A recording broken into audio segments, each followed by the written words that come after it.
The air inside the observation deck of the Celastares smelled of ozone and something sweeter, like burnt cinnamon and rain. Theo Ramirez adjusted the collar of his ceremonial tunic for the 50th time in as many minutes. The fabric was synthetic, designed by a fabricator that had clearly never encountered a human neck before. It pinched, it itched, it felt like a suffocating reminder that he was roughly 20,000 light-years out of his depth. Theo was a man of quiet rooms and dead things. As a xenobiologist specializing in extinct species, he spent his days brushing dust off fossilized femurs on barren moons or running carbon dating simulations in the basement of the Neo-Tokyo archives. He understood things that had ceased to exist millions of years ago. He did not understand living, breathing, high-stakes galactic politics. And he certainly did not understand why the Terran United Council had selected him, of all people, to represent humanity at the Ascension Gala. "You are vibrating." A voice resonated directly against his auditory nerve.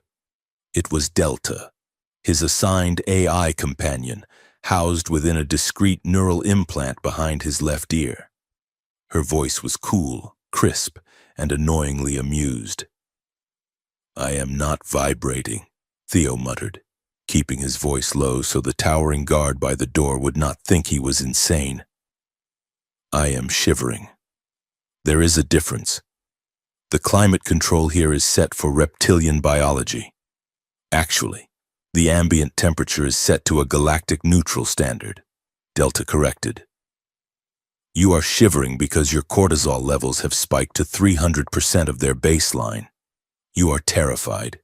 It is quite fascinating to monitor." Theo walked to the transparent aluminum viewport that stretched from the floor to the vaulted ceiling.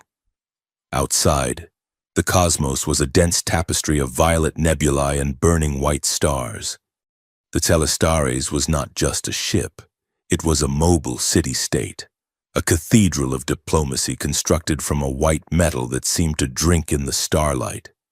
It served as the neutral ground for the Galactic Concord, an alliance of civilizations that Earth had only recently been invited to join.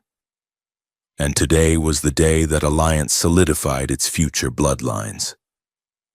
"Remind me again why I am here," Theo said, watching a shuttle dock in the distance. It looked like a glittering insect against the hull of the massive mothership. "There are diplomats, generals, and ex-presidents, people who know how to hold a wine glass without crushing it.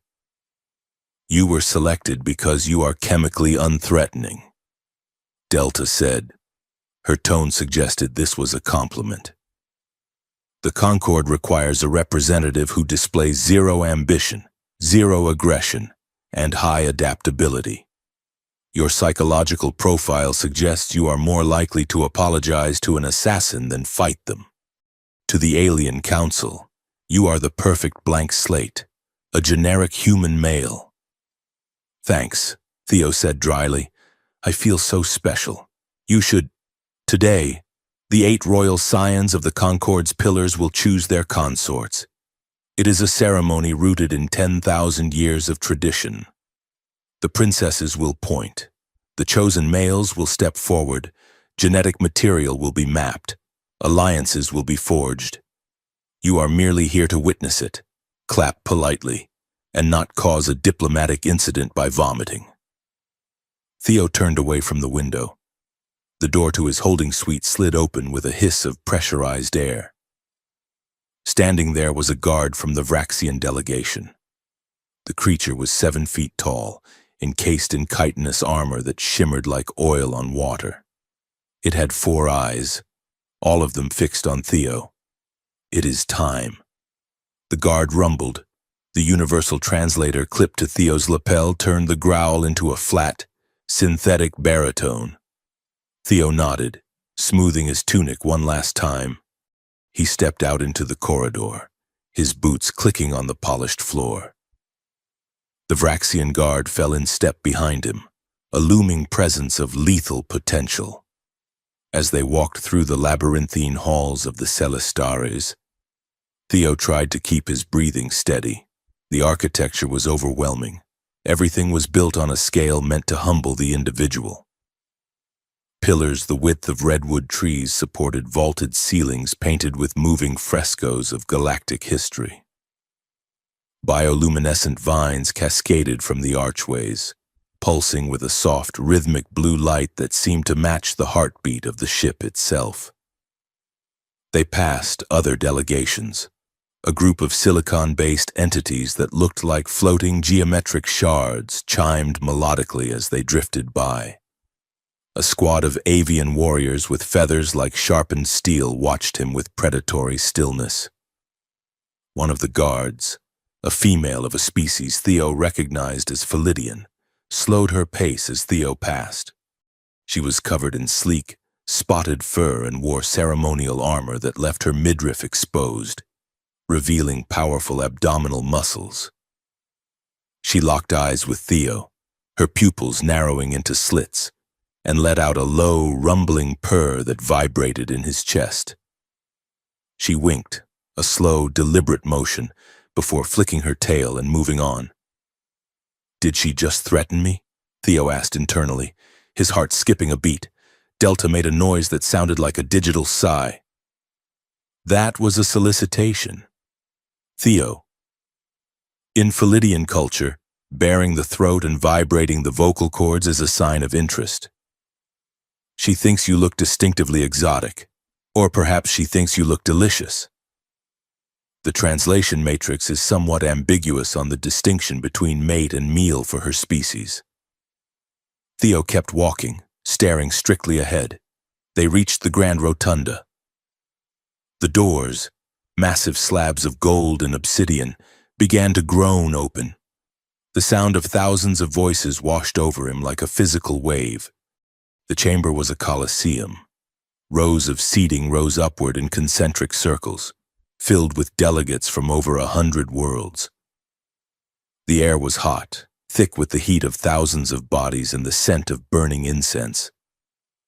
Floating drones hovered above, broadcasting the event to star systems across the sector. At the center of the room was a raised dais made of crystal.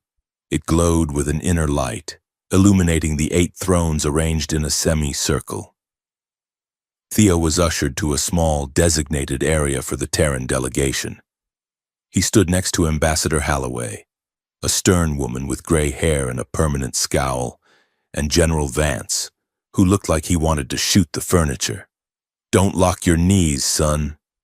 Vance grunted without looking at him. "You pass out. I leave you on the floor." Theo swallowed. "I'll keep that in mind. General." A thunderous sound echoed through the chamber, a single resonant boom from a drum the size of a house, suspended near the ceiling. The crowd fell silent instantly. The silence was heavy, suffocating.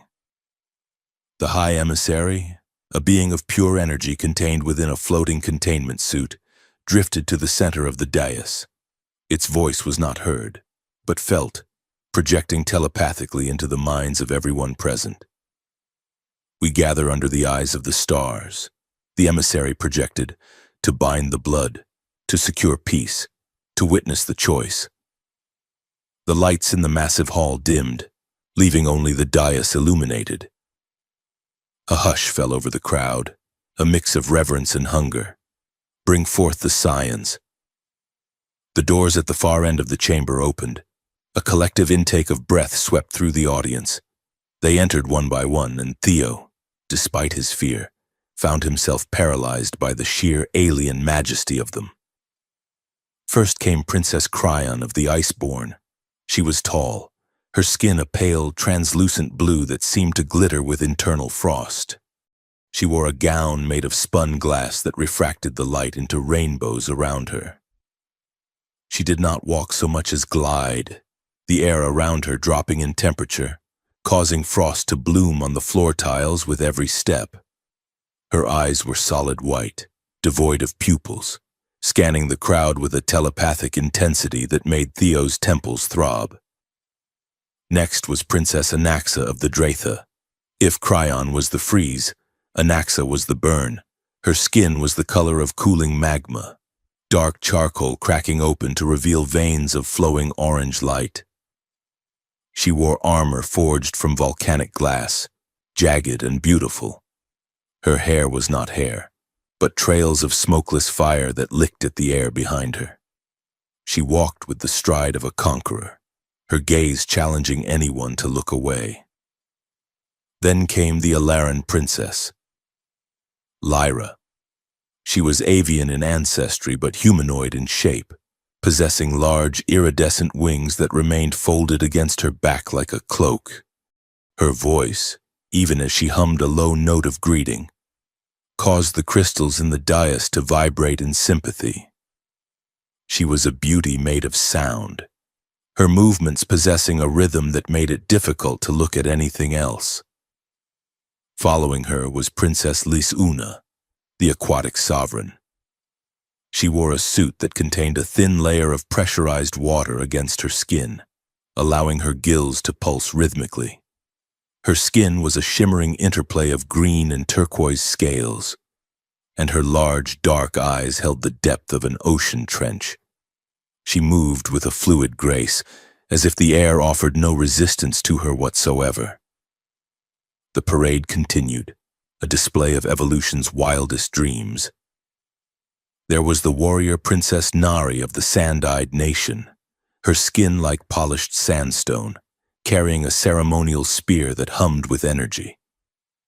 There was a princess whose body seemed made of living vines and blossoms, leaving a trail of petals in her wake. And then came Princess Nixari of the Umbral Moon. She was terrifying. She was wrapped in shadows that seemed to cling to her form, obscuring her features. When she moved, she left afterimages, flickering illusions that made it impossible to tell exactly where she was standing. She was a void in the room, a beautiful, dangerous absence of light. Finally, there was Princess Rila of the Meraxis Empire. She was perhaps the most humanoid of them all, but that only made her alien features more striking. Her skin was the color of twilight, a deep, dusty violet.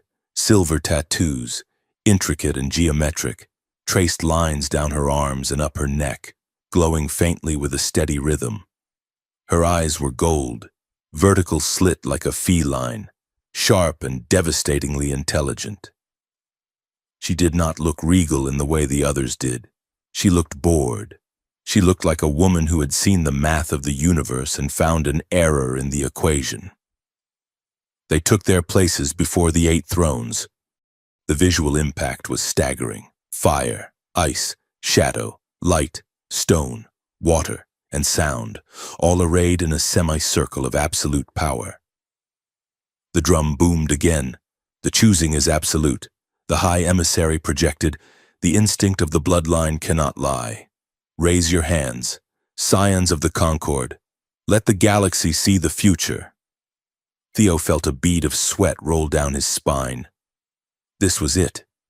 8 lucky noblemen, generals, or genetic paragons were about to have their lives changed forever. He shifted his weight, trying to make himself small behind General Vance's broad shoulder. He just wanted this to be over so he could go back to his room, order a synthetic burger, and sleep for 12 hours. The princesses stood in unison. The rustle of silk and the clink of armor echoed in the silence. Choose now. The command hung in the air, slowly, with the synchronized grace of a planetary alignment. The 8 princesses raised their right arms. Theo watched, detached, expecting them to point in 8 different directions, toward the VIP boxes where the princes and warlords sat preening in their finery. Princess Cryon's pale blue arm extended. Princess Anaxa's burning hand rose. Princess Ryla's tattooed fingers straightened. They did not point at the VIP boxes. They did not point at the generals. They did not point at the High Emissary. They pointed at the Terran delegation. Theo blinked. He looked at General Vance. The general was frowning, confused. Surely, they were pointing at Vance or the ambassador. But the angles were wrong. Cryon was pointing directly at the center of the group. Anaxa's fiery finger was aimed like a weapon at the same spot. Nixari's shadowy appendage indicated the exact same coordinate. Theo took a half step to the left, thinking he was blocking their view of someone important behind him. The 8 arms moved. They tracked him. He took a half step to the right. The 8 arms moved again, correcting their aim with mechanical precision. Silence. Absolute, total silence. It was a silence so profound it felt like the air had been sucked out of the room. Thousands of beings held their breath simultaneously. Theo looked around, frantic. There was no one behind him. There was no one beside him. There was only him, Theodore Ramirez, a man whose biggest accomplishment that year had been identifying a fossilized molar from a dead badger lizard on Moon 44. Me? Theo mouthed, no sound coming out. Delta's voice in his ear was no longer amused. It was flat, processing data at light speed. Statistical anomaly detected. The probability of unanimous selection is 0.000 repeating. Theo, do not faint. Your blood pressure is bottoming out. Do not faint. The silence broke. It didn't break with applause.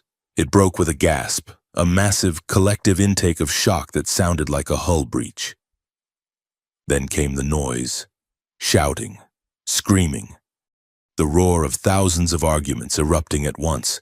Delegates were standing up, gesturing wildly.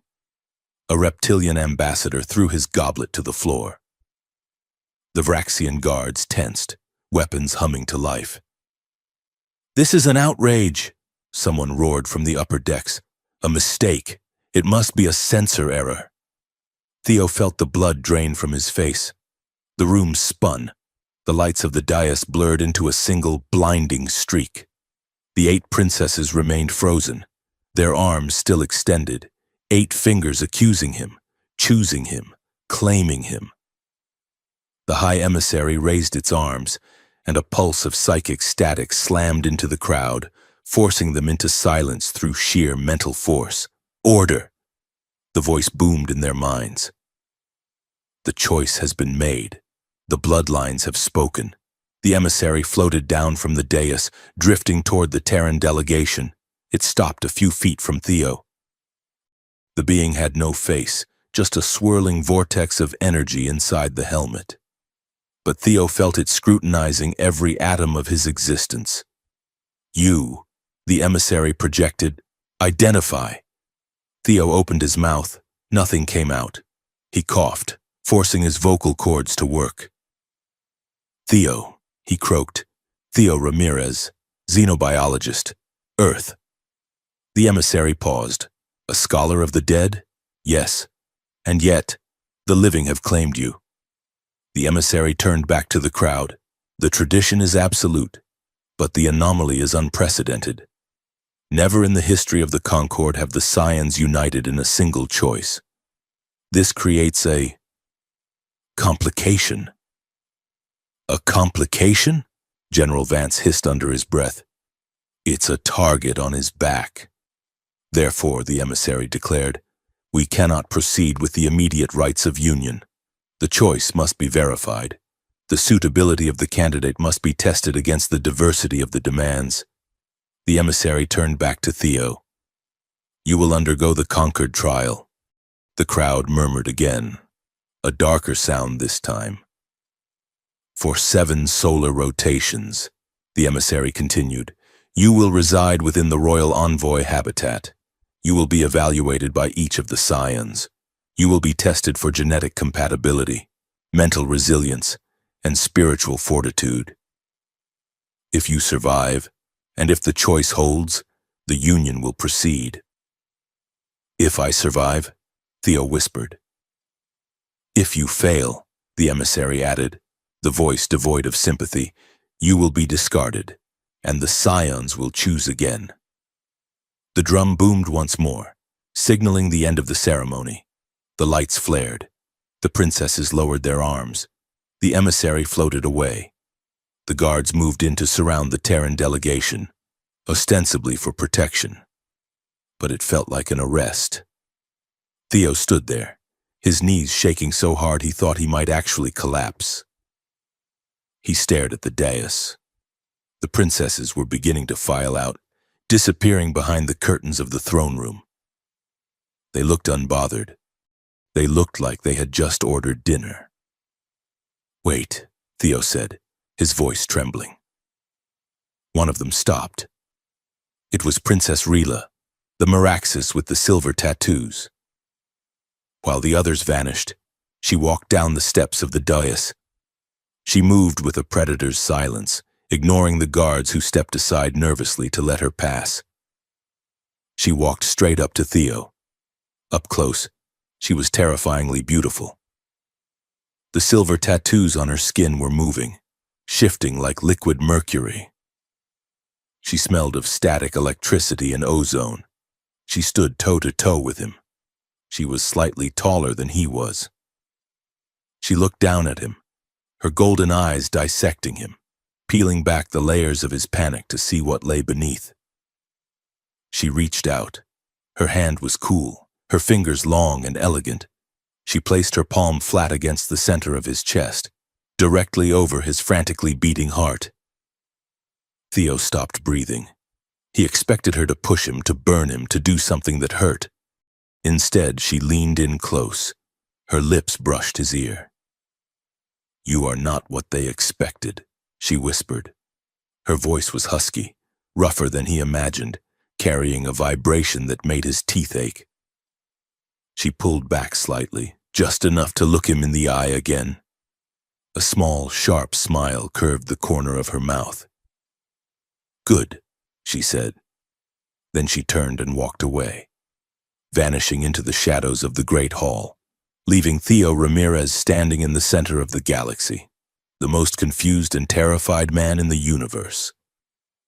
Delta chimed in his ear, her voice unusually soft.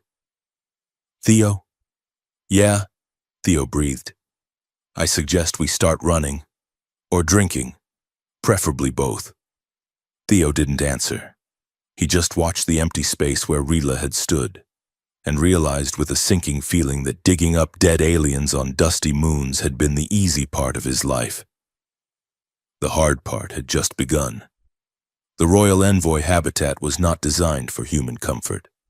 It was designed to house the apex predators of 8 different star systems, which meant the architecture was a chaotic collision of biospheres that defied both logic and physics. Theo stood in the center of the main atrium, a sprawling rotunda with a floor made of shifting, polished obsidian. To his left, a wall of sheer ice dropped the temperature to near freezing, marking the entrance to Princess Cryon's suite. To his right, a corridor hummed with radiant heat and smelled of sulfur, leading to Anaxa's volcanic quarters. Above him, anti-gravity streams carried bubbles of water toward the aquatic penthouse of Princess Lisuna. "This is not a diplomatic wing," Theo muttered, rubbing his arms against the chill radiating from the ice wall. "It is a zoo, and I am the gazelle they just tossed into the lion enclosure." Delta's voice was crisp in his mind.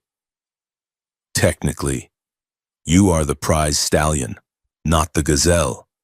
Though given the predatory nature of the Dratha and the Philidians, the distinction might be academic. Your heart rate is elevated again. I suggest you calm down before you hyperventilate and pass out in front of the Royal Guard." Theo adjusted his collar. He had been given a new uniform, this one made of a softer midnight blue material that signified his status as the Concord candidate. It felt less like a uniform and more like gift wrapping. He walked toward his own quarters, a neutral zone nestled between the forest biome of the Alaran and the shadow-drenched halls of the umbral moon. His room was luxurious by Earth standards, featuring a bed the size of a swimming pool and a viewport that looked out into the swirling nebula the ship was currently traversing. He had barely stepped inside when the chime on his door sounded. "Enter," Theo called out, expecting a service drone with food. The door slid open. It was not a drone. It was Princess Rila. The Meraxis princess was not wearing the ceremonial armor from the Great Hall. She was dressed in a loose, flowing tunic of silver silk that clung to her frame, leaving her arms and the intricate, moving tattoos exposed. She held a bottle of amber liquid in one hand and two crystalline glasses in the other. "I assumed you would be awake," she said, her voice low and rough. "Humans have a terrible circadian rhythm when exposed to deep space travel." Theo blinked, caught off guard. "Princess, I didn't expect—" She walked past him, the scent of ozone following her, and poured a generous amount of the amber liquid into the glasses. She shoved one into his hand. "Drink," she commanded. "It is Meraxian spiced nectar. It will either calm your nerves or stop your heart. I have seen it go either way." Theo stared at the glass. That is not reassuring. Rila took a sip of her own, her golden eyes watching him over the rim. "You need to understand something. Theo Ramirez, you are walking into a minefield.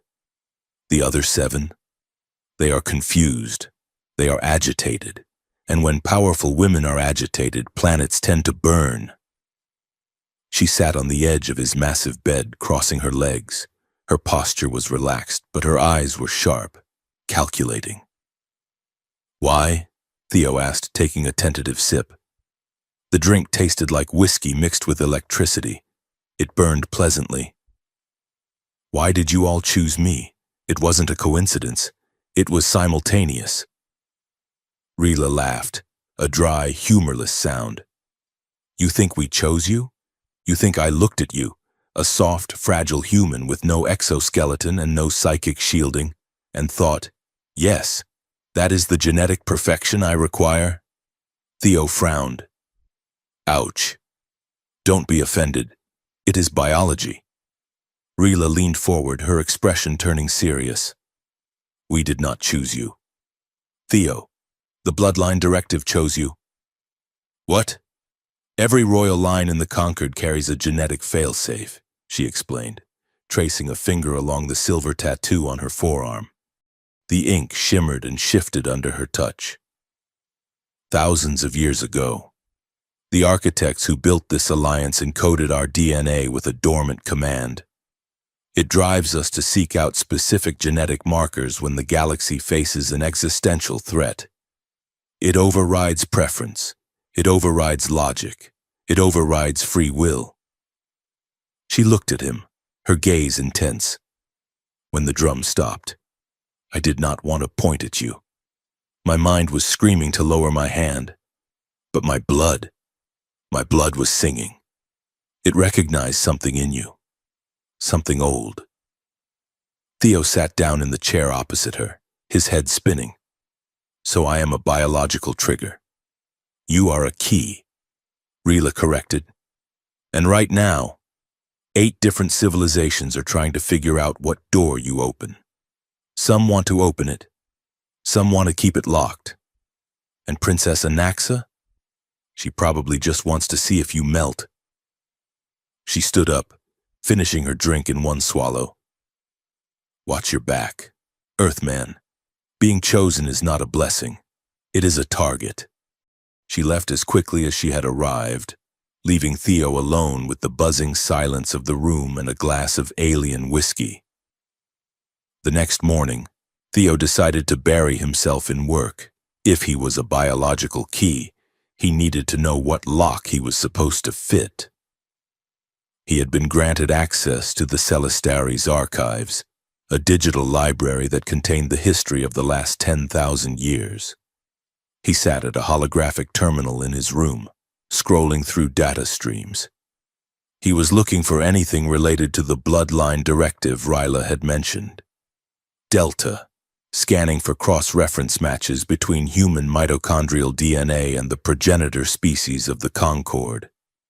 Theo muttered, manipulating the floating blue screens with his hands. "Processing," Delta replied. "Warning. Access to progenitor genetic data is restricted.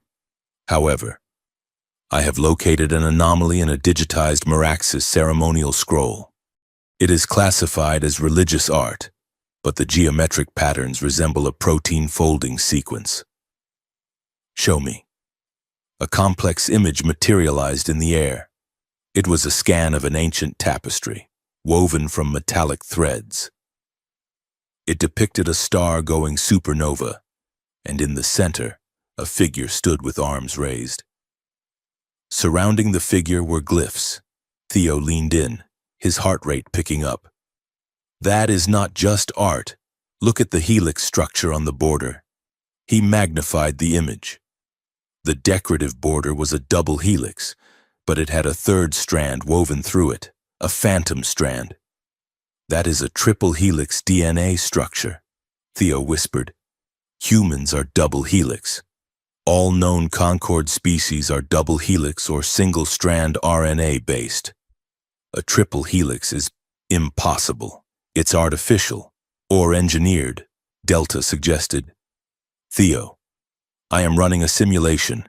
If you overlay your own genetic map onto the gaps in that sequence. The hologram shifted. Red lines, Theo's DNA, slotted perfectly into the empty spaces of the ancient golden weave. It matches, Theo said, his voice hollow. My DNA completes the sequence. I am walking around with a piece of a dead code inside me. Before he could process the implications, the door chime rang again. The High Emissary requests your presence at the Unity dinner, a mechanical voice announced from the speaker. Attendance is mandatory. Theo swept his hand through the hologram, dissipating the evidence. He wasn't ready to share this. Not yet. The Unity dinner was an exercise in tension. The dining hall was a long, narrow chamber with a ceiling made of transparent crystal, showing the streaking stars of warp travel. The table was set for 10, Theo, the 8 princesses, and the High Emissary. The food was a diplomatic nightmare. There were platters of roast vernacular beast, bowls of glowing algae soup for the aquatic Lisuna, and crystals of pure mineral salt for the silicate princess. Theo had been served a plate of synthesized chicken that looked suspiciously perfect. The silence was loud. Princess Cryon sat at the far end, the air around her so cold that condensation was dripping off the edge of the table. Princess Anaxa was cutting her meat with a knife that glowed red-hot, cauterizing the flesh as she sliced it. So, Earthman, Anaxa said, her voice like grinding stones. She didn't look up from her plate. Tell us, how does a species that has barely mastered faster-than-light travel produce a specimen that commands the attention of the imperial blood? Theo swallowed a dry lump of chicken. I don't know, Highness. I was just as surprised as you were. Surprise implies a lack of intent, Princess Nixari murmured. The shadow-cloaked illusionist was barely visible, her form flickering in the dim light. Perhaps your species has been planning this, infiltrating the bloodlines through genetic subterfuge. I dig up bones for a living, Theo said, trying to keep his voice steady. The most subterfuge I engage in is trying to get extra funding for carbon dating. Princess Lyra, the avian singer, let out a melodic laugh that sounded like wind chimes. He is charmingly simple. Perhaps that is the appeal. A blank canvas upon which we can paint our desires. I am not a canvas, Theo said, a sudden spark of irritation cutting through his fear. And I am not a prize to be won or a code to be cracked. I am a person. The table went silent. Anaxa looked up, her burning eyes narrowing. A person, she mocked. You are soft flesh and breakable bone. Do not mistake your position here for power. Little scientist. The dinner dissolved into awkward silence after that. As soon as the High Emissary dismissed them, Theo bolted for the nearest exit, needing fresh air, or at least recycled air that didn't smell of burning ego. He found himself on a secluded observation balcony, overlooking the massive engine thrusters of the ship. The blue ionic fire cast long, dancing shadows across the metal grating. He wasn't alone. Rila was there, leaning against the railing, staring into the void. She looked different than she had in his room. Her shoulders were slumped, the bioluminescence of her tattoos dim and pulsing slowly. She looked exhausted. Theo approached cautiously. "Princess?"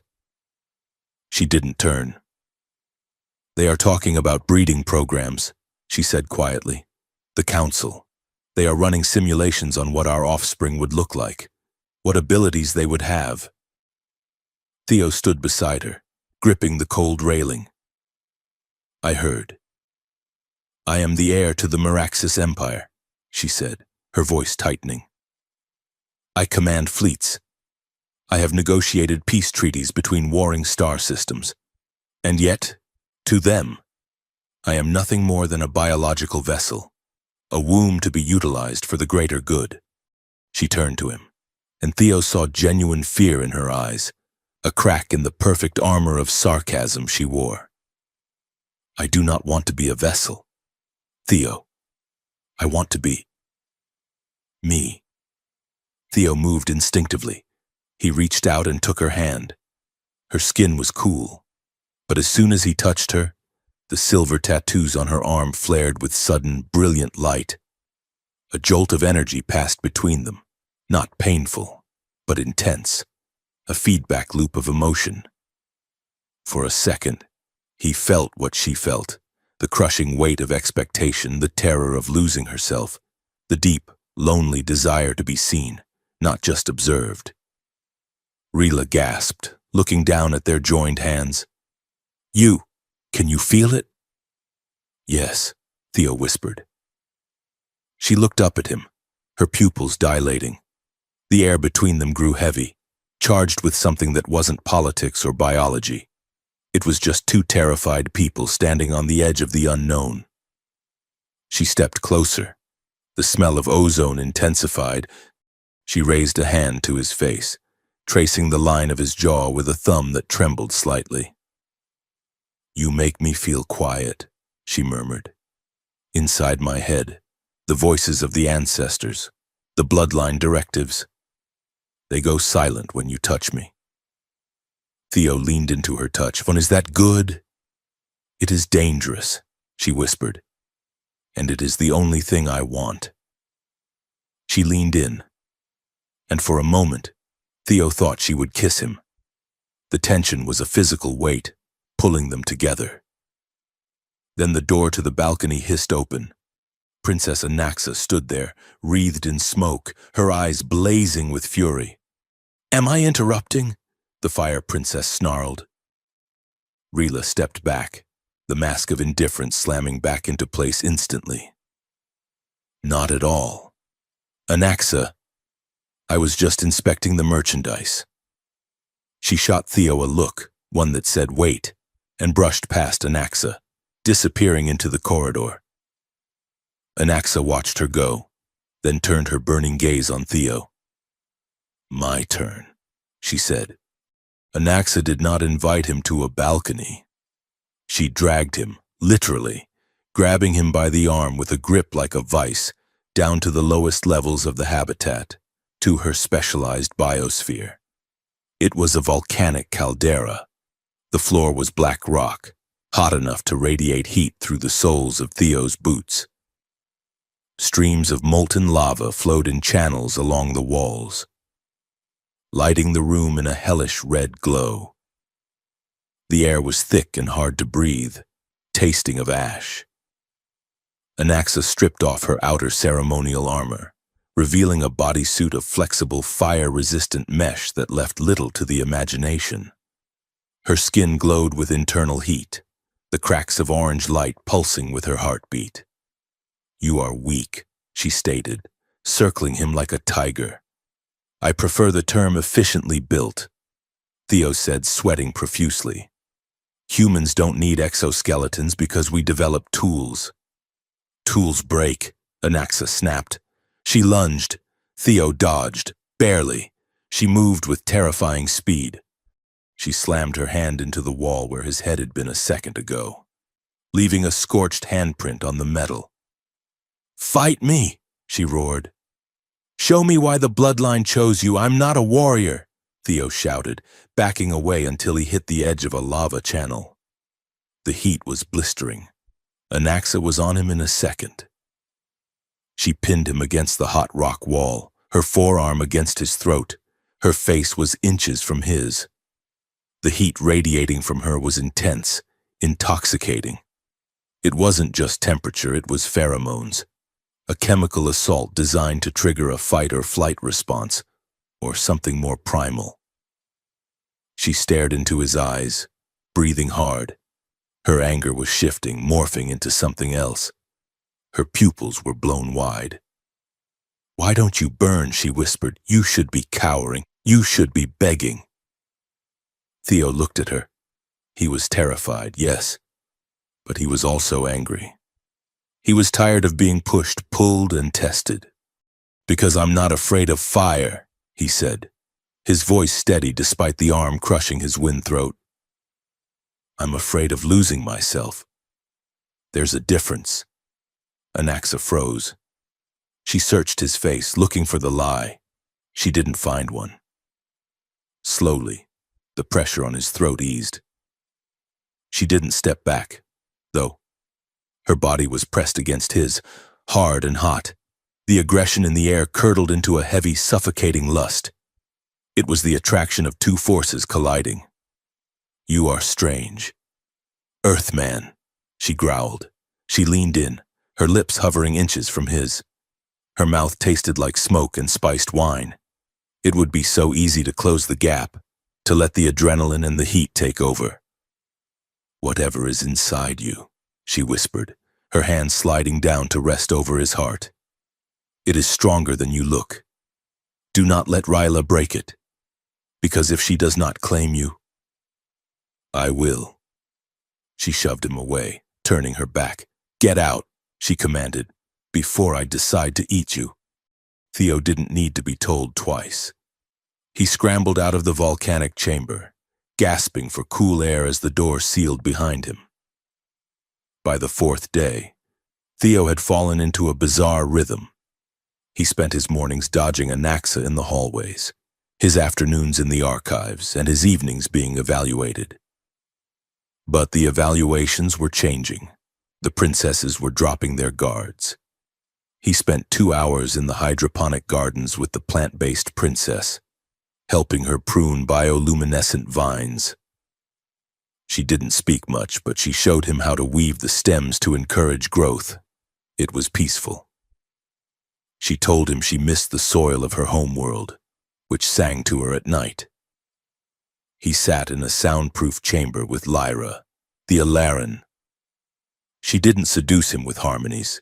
She just played a simple, melancholic tune on a glass flute. "My people believe that silence is death," she told him. "But around you, the silence is not empty. It is relaxing." Theo realized that for all their power, these women were incredibly lonely. They were icons, figureheads, genetic banks.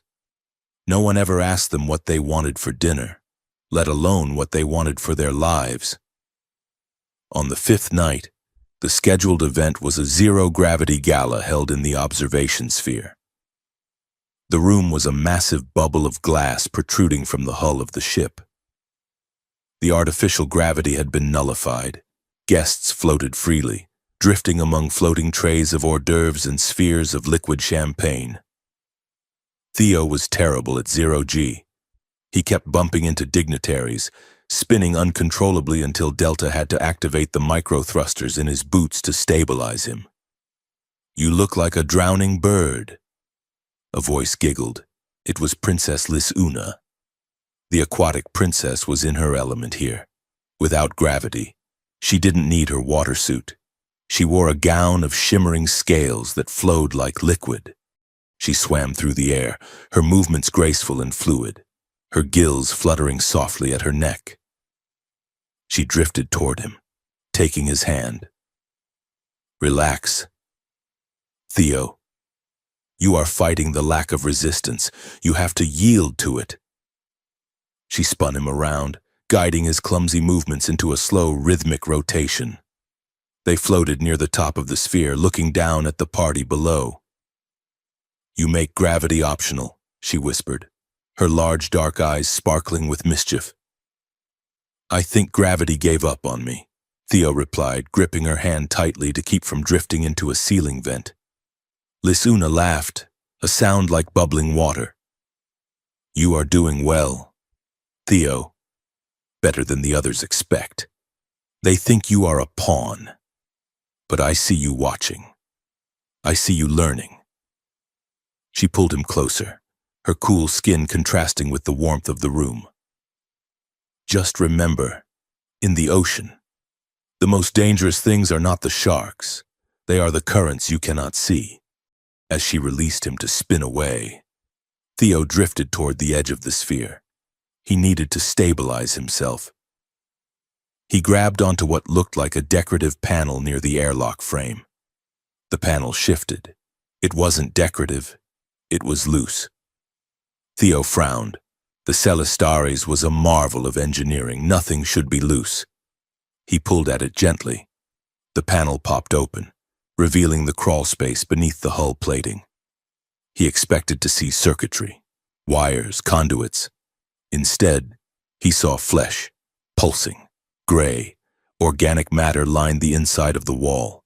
It looked like muscle tissue, woven with metallic veins. And in the center of the mass was a sac, throbbing with a slow, deep rhythm. Delta, Theo thought, his panic rising. Scan that. Scanning. Delta replied. Analysis complete. That is not standard ship insulation. That is bioorganic weaponry. High grade, dormant. It's a heart, Theo realized, staring at the throbbing mass. The ship. It's not just a ship. It's an organism. And then he saw the markings on the metallic veins. They were the same glyphs he had seen in the Merax's scroll. The triple helix. The Celastaris wasn't a diplomatic vessel. It was an ark, and it was weaponized. Theo snapped the panel shut just as a guard floated by. His heart was hammering against his ribs. Rila had said the bloodline directive was a fail-safe for an existential threat. He looked down at the gala, at the princesses laughing and dancing, at the diplomats drinking wine. The threat isn't coming, Theo realized. We're standing inside it. He pushed off the wall, swimming through the air, searching for Rila. The game had changed. He wasn't just a candidate anymore. He was the only one who knew that the ground beneath their feet was alive, and it was waking up. The atmosphere inside the Grand Council chamber was not just tense, it was radioactive. The air recyclers hummed aggressively, trying to scrub the pheromones of stress and aggression radiating from the 24 delegates seated around the obsidian table. Theo Ramirez stood in the center of the room, feeling very much like a microbe under a microscope. To his left stood the High Emissary, a being of pure light and judgment. To his right stood the 8 princesses, arranged in a defensive phalanx. The accusation was simple, brutal, and terrifying. Collusion. Spymaster Vrak, a reptilian delegate with eyes like polished onyx, hissed. He slammed a clawed hand onto the table. The statistical impossibility of a unanimous selection suggests prior coordination. You claim this is destiny. We call it a coup. Princess Anaxa stepped forward, her volcanic skin pulsing with angry light.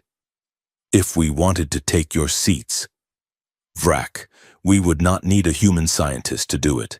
I would simply burn the chair out from under you.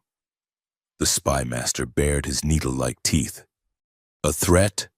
In fact, Anaxa snapped. Enough! The High Emissary projected, the voice echoing in their skulls. The accusation stands. The Council fears that the royal bloodlines are attempting to consolidate power by choosing a single, pliable mate to unify your houses against the Senate. Theo cleared his throat. The sound was small, but in the sudden silence, it sounded like a gunshot. "I am not pliable," Theo said, surprised by the steadiness of his own voice. "And I am certainly not part of a coup. I am just a man who wants to go home. But apparently, my DNA has other plans." Princess Rila moved to his side. Her presence was a cool balm against the heat of the room. She looked at the council with eyes of cold gold. "You seek a conspiracy where there is only biology," Rila said smoothly. "We did not choose him. The instinct chose him. If you wish to put our biology on trial, you will have to arrest evolution itself." The meeting dissolved into shouting, but the seed of doubt had been planted. As they were dismissed, Theo felt the heavy gazes of the delegates following him. They didn't see a diplomat anymore. They saw a weapon. Back in the corridor of the royal envoy habitat, Rila pulled Theo into a secluded alcove draped in the heavy purple tapestries of the Meraxes. "They are scared," she murmured, checking the hallway for listening drones. "And fear makes politicians dangerous." Theo ran a hand through his hair. "They think you all planned this. That you got together before the ceremony and decided to choose the human." "We did not," Rila said. "But there is something you need to know. Something I discovered this morning when I spoke to Lyra and Nari." She hesitated, her usual sarcasm replaced by a rare vulnerability. "The night before the ceremony," Rila said, lowering her voice, "I had a dream. I was standing on the surface of a dead world. The sky was black. The only light came from a dying sun, a red giant consuming the horizon. And inside the sun, standing unharmed in the fire, was a man." Theo felt a chill crawl up his spine. "A man? You," Rila whispered. "You were calling to me. Not with words, but with a feeling, a pull, like gravity." She looked away, tracing the pattern on the tapestry. "I thought it was just stress. But then I asked Lyra. She had the same dream. The dead world, the dying sun. You." Theo stared at her. "All of you? All 8 of us?" She confirmed. "We all saw you before we ever set foot in the Great Hall. That is why the choice was simultaneous. We were not just following a bloodline directive. Theo, we were following a summons." Before Theo could process this, a shadow detached itself from the wall across the corridor. It was Princess Nixari. The Umbral Moon Princess was wrapped in her cloak of shifting darkness, her face obscured by a veil of smoke. She moved without sound, gliding over the floor. "It was not a summons," Nixari said, her voice sounding like it was coming from everywhere at once. "It was a prophecy." Rila stiffened, her hand instinctively going to the energy dagger at her hip. "You have been lurking, Nixari." "I have been waiting," the Shadow Princess corrected. She turned her hidden gaze toward Theo. "You must come with me, Earthman. There are things the dream showed me that the others did not see." Rila stepped in front of Theo. "He goes nowhere with you alone. Your illusions are dangerous." "He is safe with me," Nixari said, a hint of amusement in her voice. "Or as safe as anyone can be when standing on the edge of a knife. Come, Theo, unless you prefer to remain blind." Theo looked at Rila. "Go," she said, though her jaw was tight. "But if you do not return in 1 hour, I will dismantle her quarters brick by shadowy brick." Nixari's chambers were a void. Stepping through the door was like stepping into deep space. There were no walls, no floor, no ceiling, only an endless expanse of starless darkness. Theo floated in the nothingness, his orientation lost instantly. "Do not panic," Nixari's voice whispered in his ear, though she was nowhere to be seen. "Reality is flexible here. A single candle flickered into existence ahead of him. He walked toward it, finding solid ground beneath his feet that he could not see. As he reached the light, Nixari appeared. She had dropped her heavy cloak. Beneath it, she wore a gown woven from what looked like spider silk and solidified smoke. Her skin was pale gray, her eyes entirely black, vast and reflective. "Sit," she commanded softly. A chair of velvet shadows formed behind him. Theo sat. "You saw the dying sun," Theo said. "Like the others, I saw more." Nixari replied. She reached out, her long gray fingers hovering near his temples. "The Umbral people do not just dream. We drift through the timelines. We see the echoes of what might be." She touched him. The world exploded. Theo was no longer in the room. He was standing on a precipice of obsidian rock, overlooking a galaxy in flames. The heat was intense, blistering against his skin. He could smell burning metal and ozone.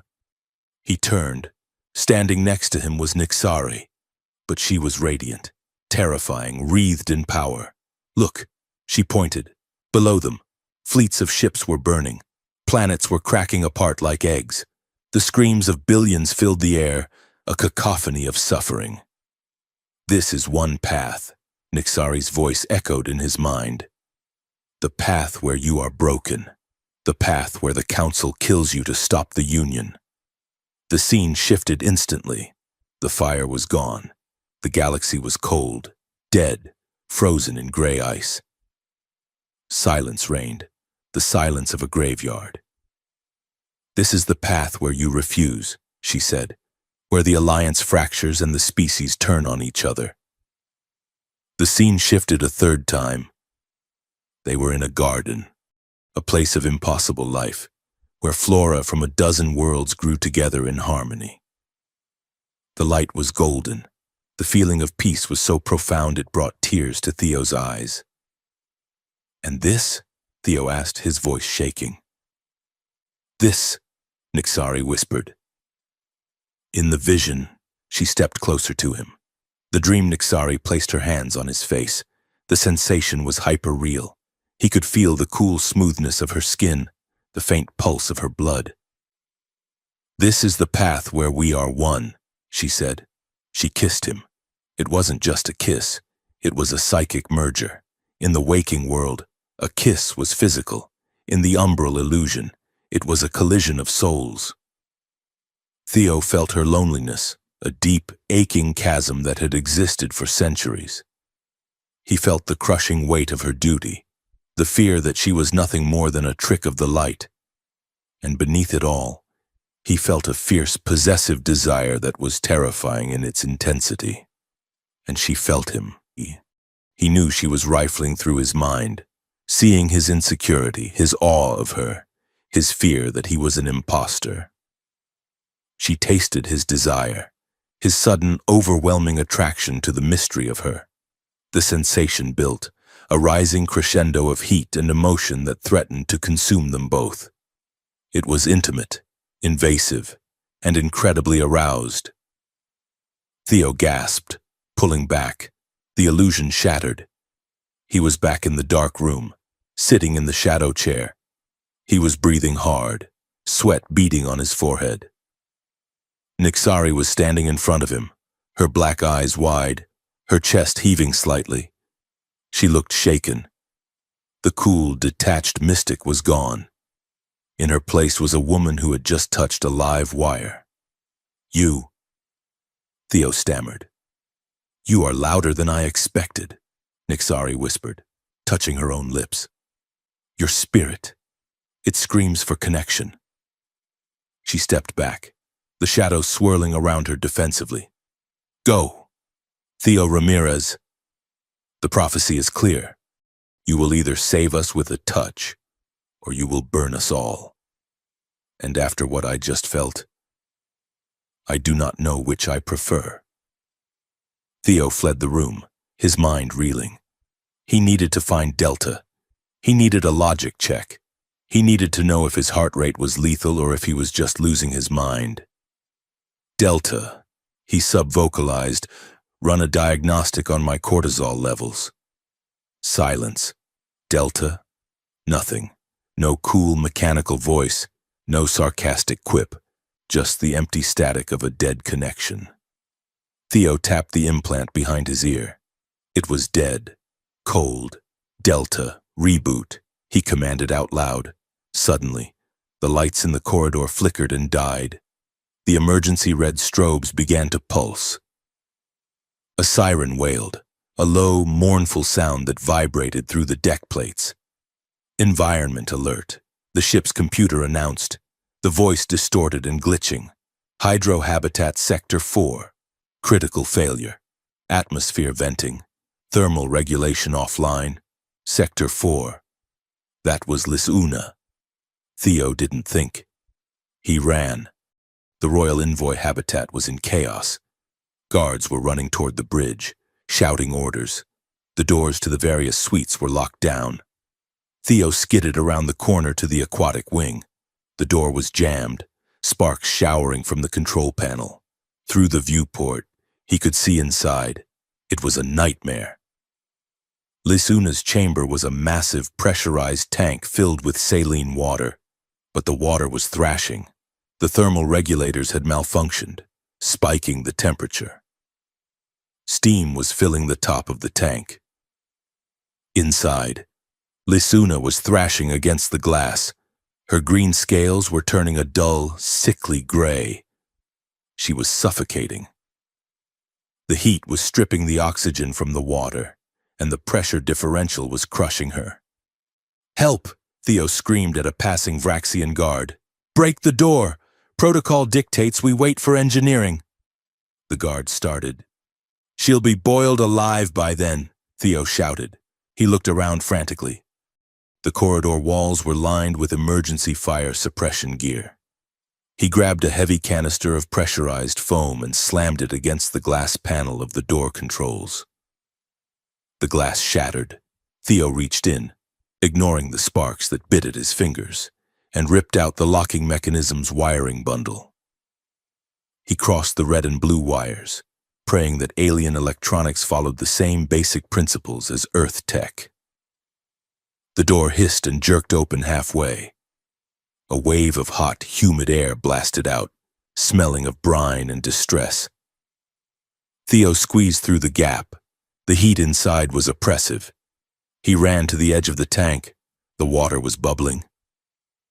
Lisuna had sunk to the bottom, her movements sluggish. He scanned the room. There was a maintenance hatch near the filtration system, but it was underwater. He couldn't breathe water, and the heat would cook him in minutes.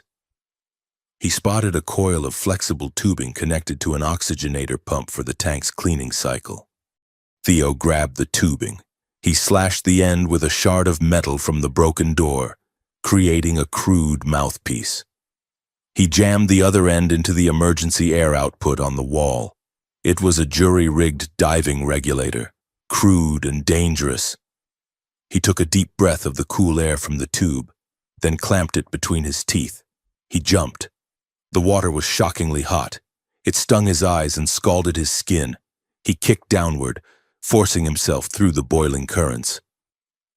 Lisuna was limp on the sandy floor of the tank. Her eyes were closed. Theo reached her, wrapping an arm around her waist. She was heavy, dead weight. He kicked hard, aiming for the surface, but his tunic was dragging him down. He looked at the maintenance hatch on the wall. It was the manual override for the thermal flush. He had to open it to dump the hot water and cycle in the cold from the reserves. He dragged Lisuna toward the wheel.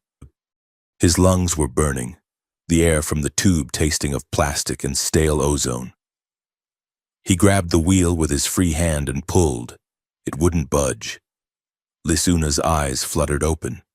She saw him. She saw the human, red-faced and struggling, fighting to save her in an element that was killing him. She reached out, her weak hand covering his on the wheel. Together, they pulled. The wheel groaned and turned. A blast of freezing water erupted from the vents, swirling with the boiling liquid. The temperature dropped instantly. The pressure stabilized. Theo kicked for the surface, gasping as he broke the water. He dragged Lisuna to the ledge, hauling her up onto the dry platform. He collapsed next to her, coughing up water, his skin red and raw. Lisuna rolled onto her side. Her gills were fluttering wildly, gulping in the moisture from the air. Her color was returning, the vibrant turquoise flushing back into her scales. She pushed herself up. She looked at Theo, lying wet and shivering on the deck. "You came," she rasped, her voice sounding like grinding pebbles. Theo wiped his eyes. "Yeah. Well, I couldn't let you turn into soup." Lisuna let out a sound that was half laugh, half sob.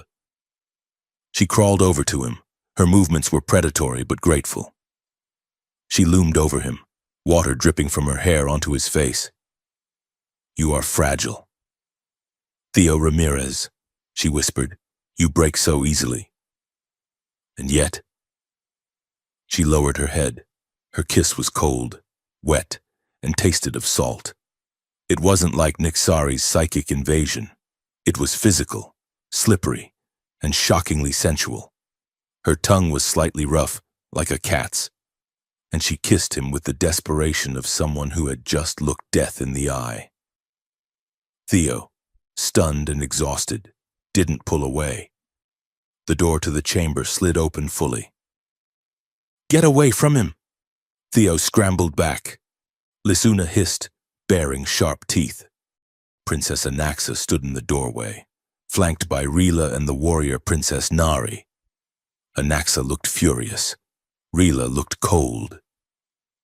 Anaxa strode into the room, ignoring the humidity that made her steam. She pointed a finger at Lisuna. "You manipulated the environment," Anaxa accused. "You staged a failure to lure him in.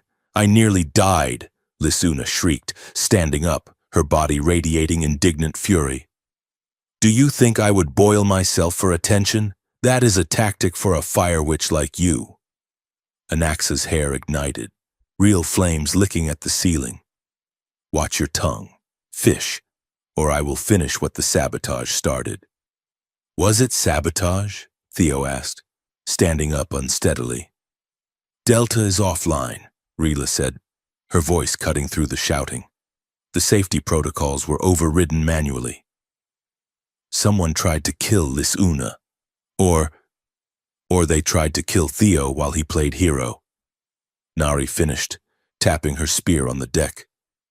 "But you survived," Anaxa said, turning her blazing eyes on Theo. "And now you smell like her, like salt and weakness." She stepped forward, grabbing Theo's arm. "He is mine to protect. I will not have him risking his life for a glorified aquarium pet." Lisuna lunged. "I will drown you, Ashborn! Stop it!" Rila commanded. Anaxa ignored her, pulling Theo roughly toward the door. The biourge was visible in her eyes. The pupils were blown wide, the iris pulsing. It wasn't just anger, it was possessive instinct overdrive. Rila moved faster than Theo could follow. She stepped between Anaxa and Theo. "Release him. Anaxa, make me, Meraxis." Rila didn't use her powers. She didn't use a weapon. She simply drew back her hand and slapped Anaxa across the face. The sound was like a whip crack. Silence fell over the room. Even the bubbling water seemed to quiet down. Anaxa stumbled back, hand to her cheek. Her fire flickered and died out, leaving her looking stunned and small. "We are not animals," Rila said, her voice shaking with suppressed rage. "We are sovereigns. Act like it." She turned to Theo. Her eyes were filled with a mix of apology and pain. Theo looked at them, Anaxa humiliated, Lisuna shivering, Rila trembling. He felt a wave of exhaustion so profound it nearly knocked him over. "I can't do this," he whispered. He turned and ran. He pushed past Nari, sprinted down the corridor, and didn't stop until he reached the one place on the ship nobody went, the old engineering deck. It was a cavernous space of rusted metal and silent turbines, a relic of the ship's original construction before the sleek white paneling covered everything up. Theo sat on a crate, burying his head in his hands. He was shaking. He didn't know how long he sat there before he heard the footsteps. Light. Deliberate? He didn't look up. Go away. Rila. How did you know? She asked, sitting on the crate next to him. You're the only one who doesn't smell like smoke or seawater, he muttered. She sat in silence for a long time. I am sorry, she said finally. The instinct, it becomes harder to control. When Anaxa touched you, I felt a rage I have never known. I wanted to tear her throat out. It terrified me. Theo looked up. Why? Why is this happening? Why me? Rila reached into her tunic and pulled out a small data pad. Because you are the answer. Theo. She handed it to him. While you were playing Aquaman, I finished the decryption on the glyph from the scroll. I cross-referenced it with the genetic sample you left on the wine glass at dinner. Theo looked at the screen. It was a double helix, spinning next to a triple helix. The progenitors. Rila explained. The race that built the Celastaris, the race that seeded all our worlds with life. They went extinct 50,000 years ago. Or so we thought. She pointed to the screen. Your mitochondrial DNA. Theo. It carries a dormant code. It is a message, a storage drive. She looked at him, her golden eyes wide with awe. You are not just a human, Theo. You are a descendant of the progenitors who stayed behind on Earth.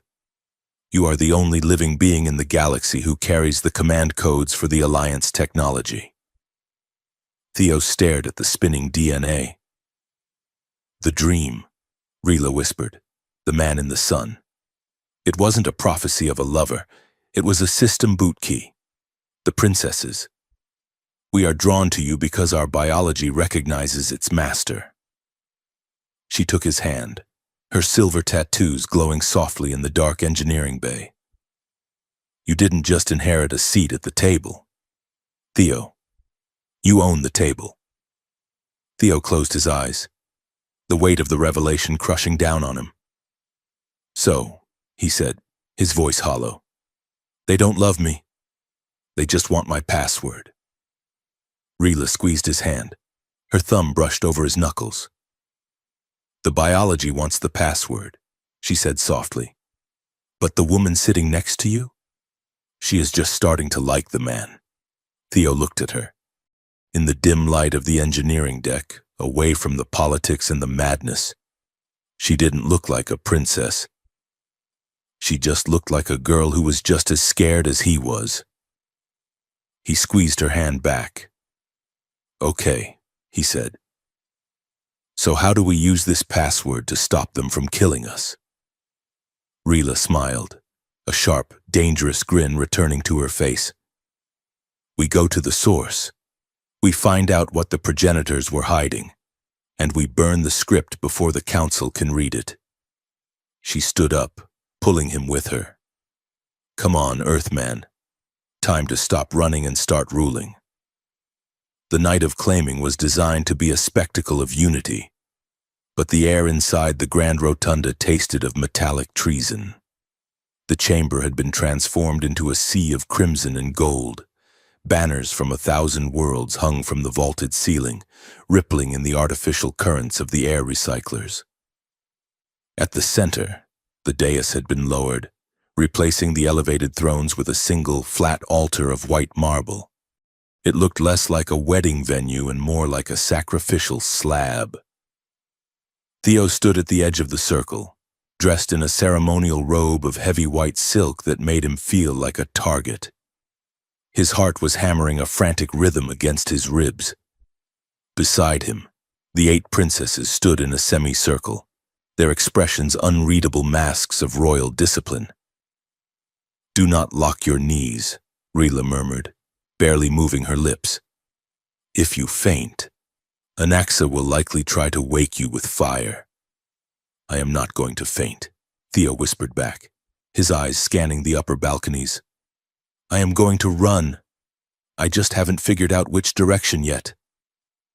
The high emissary floated above the altar, its energy form glowing with a blinding intensity. The chanting of the monks from the nebula sect filled the room, a low, vibrating drone that seemed to rattle the bones. Tonight, the cycle closes. The emissary projected, its voice booming in every mind. Tonight, the blood finds its vessel. Tonight, the concord is sealed. From the shadows of the VIP box, Spymaster Vrak watched with reptilian stillness. He was not alone. Several high-ranking nobles from the Dratha and Iceborne factions were leaning in, exchanging whispers that did not match the celebratory mood. Theo felt a prickle of instinct, the same gut feeling he got when a dig site was about to collapse. Something is wrong, Theo said. Rila stiffened. I feel it too. The static in the air, it is not from the emissary.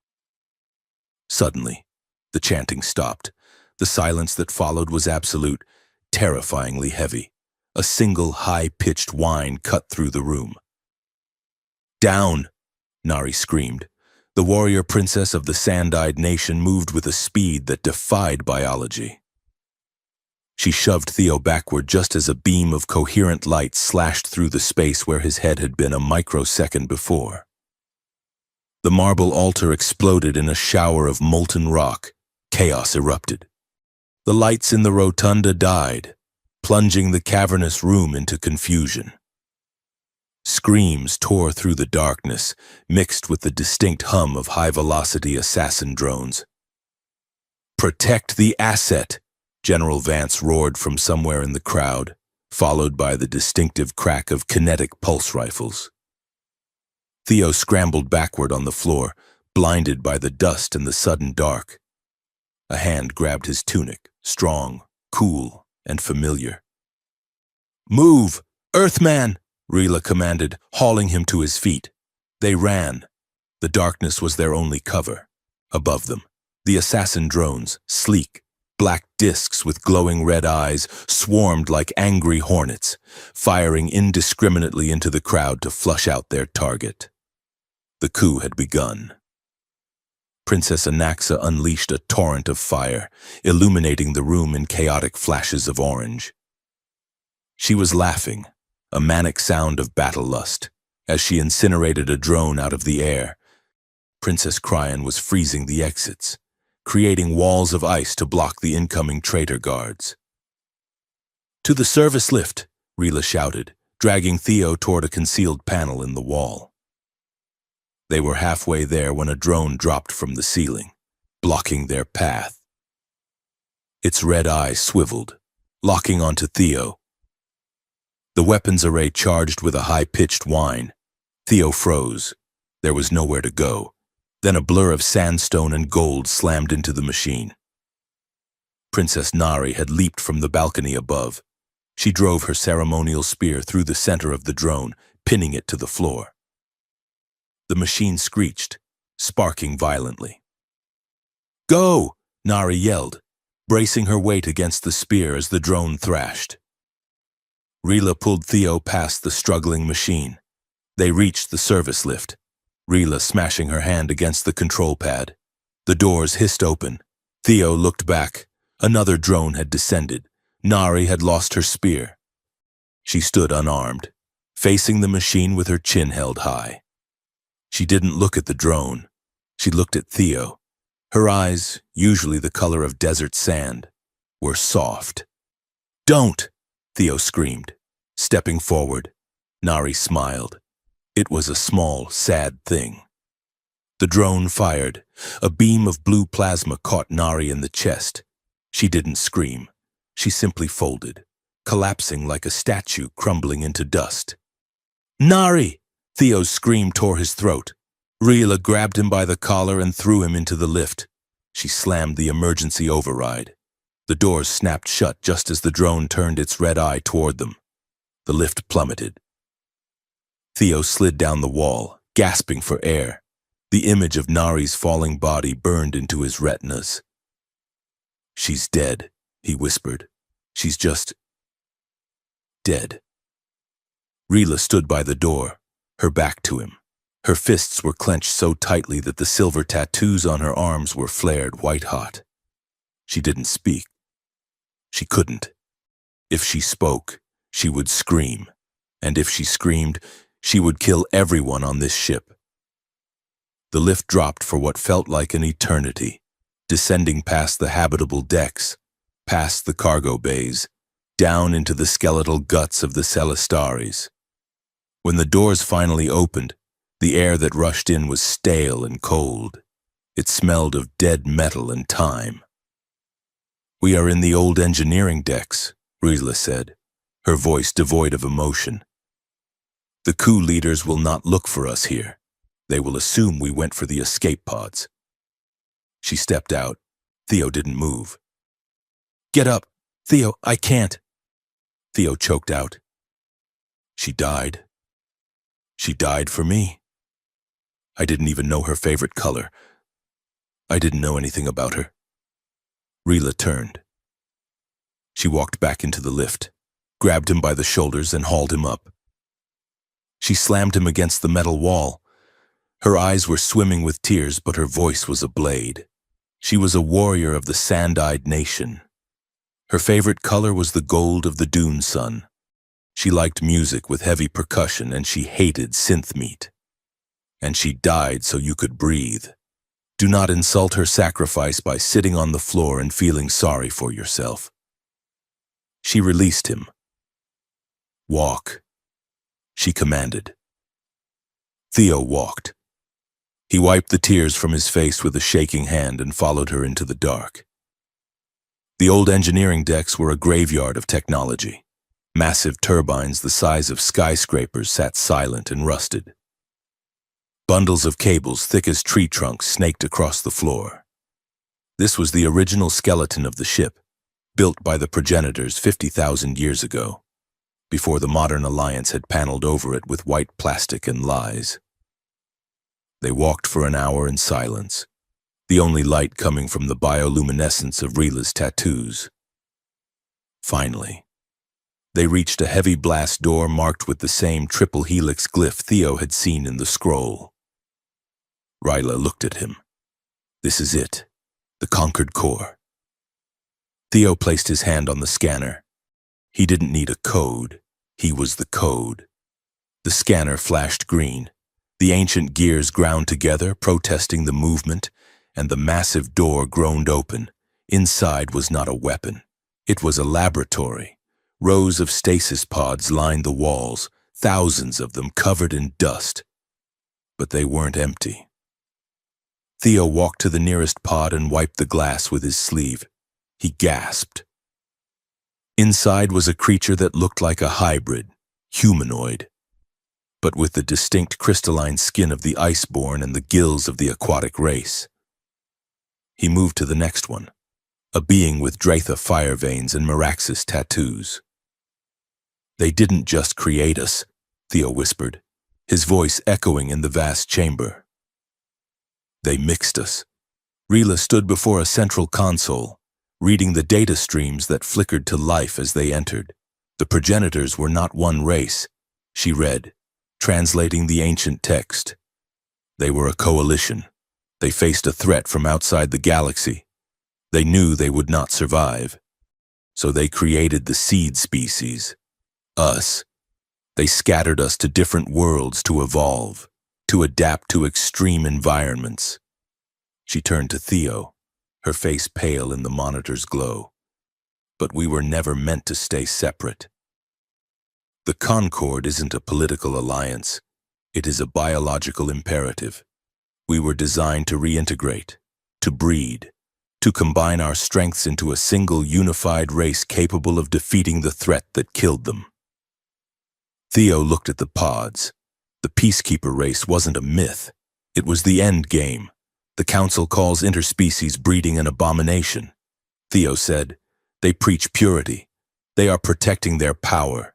Rila said bitterly, If we integrate, the royal houses lose their meaning, the borders dissolve, the high emissary loses his throne.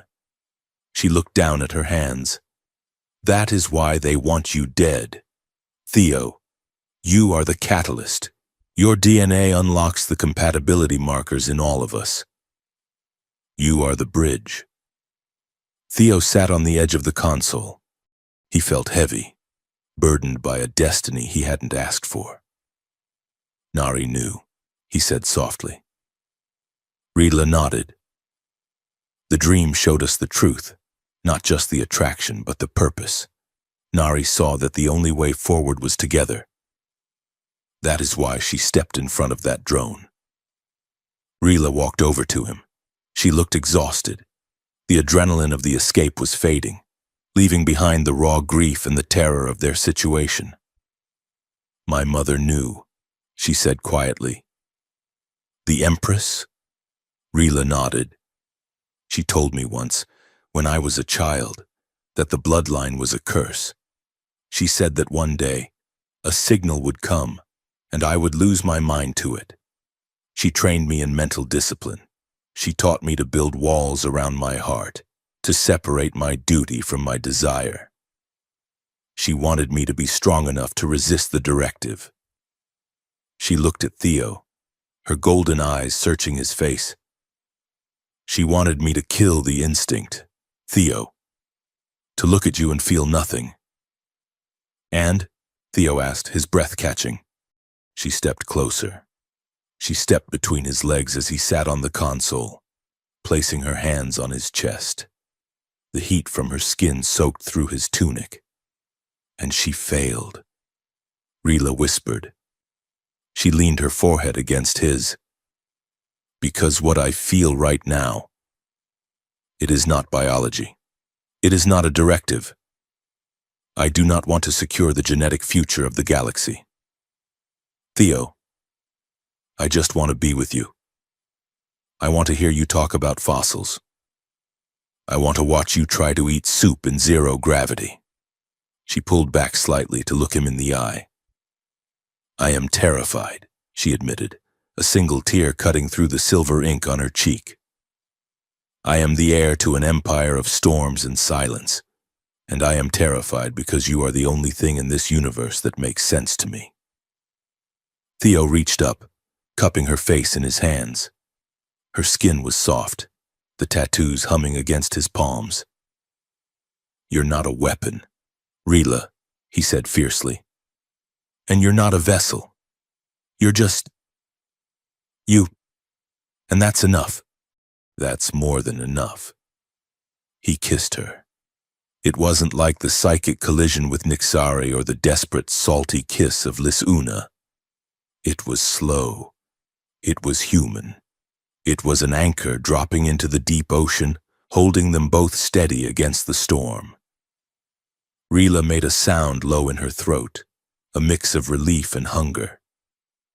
She wrapped her arms around his neck, pulling him closer, effectively erasing the space between them. The night that followed was not a ritual. It was a refuge. On the floor of a 50,000-year-old laboratory, surrounded by the ghosts of a dead civilization, the human scientist and the alien princess found a way to be alive. They stripped away the titles, the politics, and the prophecies. They were clumsy and passionate and desperate. For Rila, it was the first time in her life she had allowed herself to lose control. For Theo, it was the moment he finally stopped feeling like an observer and started feeling like a participant. They fell asleep tangled together under the blue light of the monitors. Rila's head on his chest, her hand resting over his heart, guarding it even in her sleep. 2 decks up, the Celastaris was in lockdown. The coup had stalled. The initial strike had failed to kill the target, and now the ship was in a standoff. The traitor factions held the bridge and the docking bays. The loyalist guards, rallied by General Vance, held the residential wings in the royal envoy habitat. The remaining princesses had been corralled into the common room under heavy guard, though it was unclear whose side the guards were on. Princess Anaxa paced the room like a caged tiger. The floor beneath her boots was scorched black. "They killed her," Anaxa growled. She kicked a heavy obsidian table, sending it skidding across the room. "They killed Nari." Nixari sat in the corner, her shadows agitated and spiking. "She died as she lived," the Umbral princess murmured, with certainty. "Certainty." Anaxa spun on her. "She threw her life away for a human, for a genetic experiment. She threw her life away for a choice," Lisuna said from the divan. She looked pale, her gills fluttering rapidly. Anaxa stopped pacing. She looked at the others. Cryon was standing by the window, staring at the stars, her face a mask of ice. Lyra was weeping silently, her tears turning into small crystals as they fell.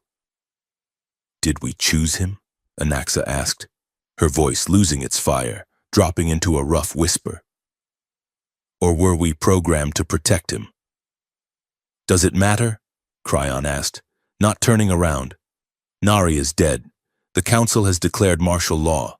They claim Theo is a terrorist who brainwashed us. They are purging the ship." Anaxa looked at her hands. They were trembling. "I felt it," she whispered. "When Nari died, I felt a piece of myself go cold. I hated her. We fought over everything, but she was one of us." She looked up, her eyes burning again, but this time with a cold, deadly resolve. "If this was a manipulation," Anaxa said, "then the council pulled the strings.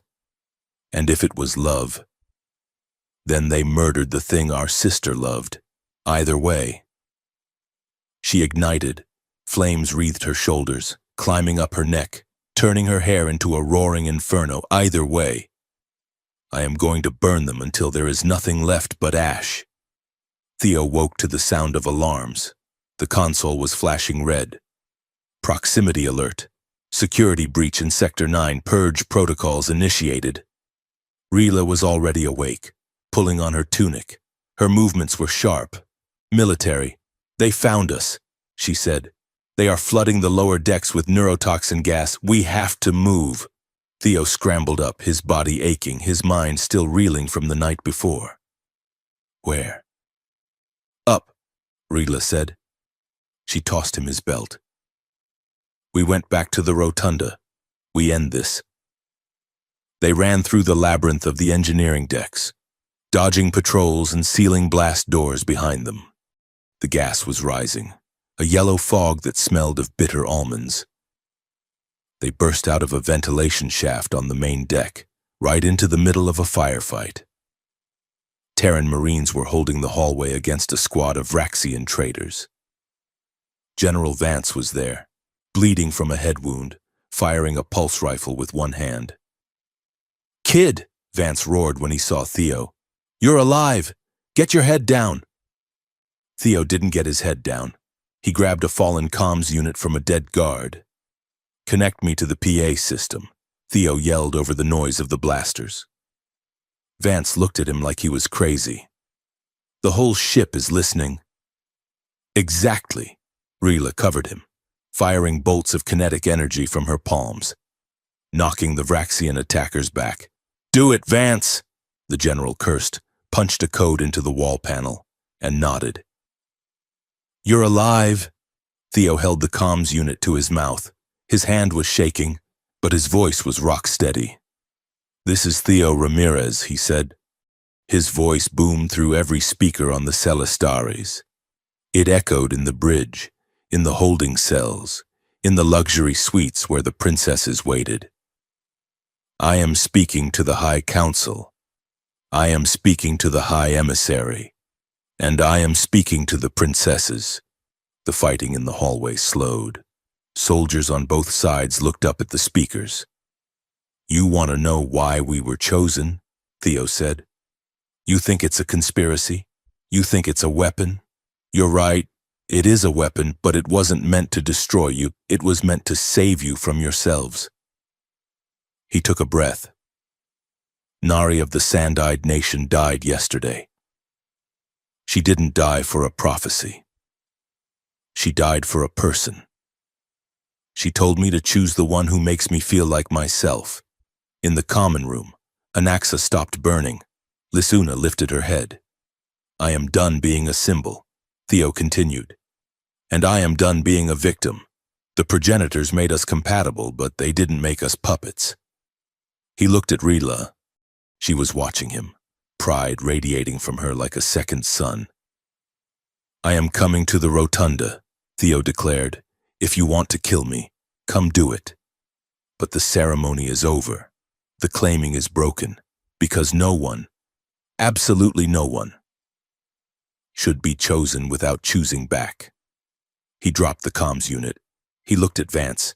General, I need a path to the center of the ship. Vance wiped the blood from his eye and grinned. Marines!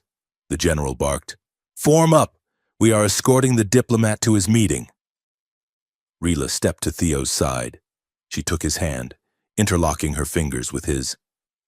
You realize, she said, a smirk playing on her lips, that you just challenged the entire galaxy to a fist fight? Theo adjusted his torn tunic. Well, he said, I learned from the best. Together. They walked toward the turbolift, not running, not hiding, but marching straight into the heart of the fire. The doors to the Grand Rotunda did not slide open. They were blown off their tracks. Theo Ramirez and Princess Rila stepped through the smoking breach and into a wall of noise so dense it felt physical. The Rotunda, once a cathedral of silent diplomacy, had devolved into a shouting match that threatened to turn into a massacre. The floor was a chessboard of drawn lines. On one side stood the Loyalist Guard, flanked by General Vance's Marines, their pulse rifles humming with lethal charge. On the other stood the dissident factions, the Vraxian shock troops, the heavy infantry of the Dratha, and the glitter-skinned mercenaries of the iceborne nobility. In the center, floating above the shattered remains of the marble altar, the High Emissary radiated a light so furious it hurt to look at him. Silence, the emissary projected. The psychic command slammed into the minds of everyone in the room, forcing them to their knees. Theo gritted his teeth, fighting the pressure in his skull. He remained standing. Rila stood with him, her hand locked in his. The emissary turned its faceless helmet toward them. When the catalyst returns, the emissary's voice booms, you have broken the rite. You have defiled the sanctity of the selection. You have caused the death of a sovereign. I didn't kill Nari, Theo said, his voice amplified by the acoustics of the chamber. The drone that you allowed on board did. The drone was a symptom of the chaos you introduced, the emissary countered. Your presence is a cancer. Earthman. You have destabilized the bloodlines. You have turned the scions against their own biology. It is not a cancer. A voice cut through the tension. It is a cure. Princess Anaxa stepped forward from the circle of royal guards. She looked exhausted, her fire dimmed to a smoldering coal, but her eyes were clear. The High Emissary turned. You defend him, Dratha, after he rejected you? I defend the truth, Anaxa snarled. She looked at Theo, and for the first time, there was no predatory hunger in her gaze, only a fierce warrior's respect. I wanted to claim him. My blood burned for him. I thought it was a desire. I thought it was power. But when Nari died, I realized it was fear. The directive in our blood was screaming that we would die without him. That is not love, emissary. That is hostage negotiation. Princess Cryon of the Iceborne stepped forward next. Her movements were stiff, regal. Logically, the human is correct, she stated, her voice like cracking glass. The probability of 8 simultaneous selections was statistically impossible without external programming. We were not choosing a mate. We were executing a subroutine, I withdraw my claim of ownership. I restored my own agency, one by one. The princesses stepped forward. Lis Una, looking small and fragile but standing tall, spoke of the connection they shared in the water, not of domination, but of mutual survival. Lyra, the avian singer, spoke of the harmony she felt in his presence, a song that did not need to be forced. Finally, the room turned to Rila. She let go of Theo's hand. She took a step forward, placing herself between Theo and the emissary. "And you?" "Meraxis?" the emissary asked. "The daughter of the Empress. The heir to the strongest fleet in the sector. Do you claim this man?" Rila looked at the high emissary. Then she looked at the council members cowering in their boxes, and finally, she looked at Theo. "No," Rila said.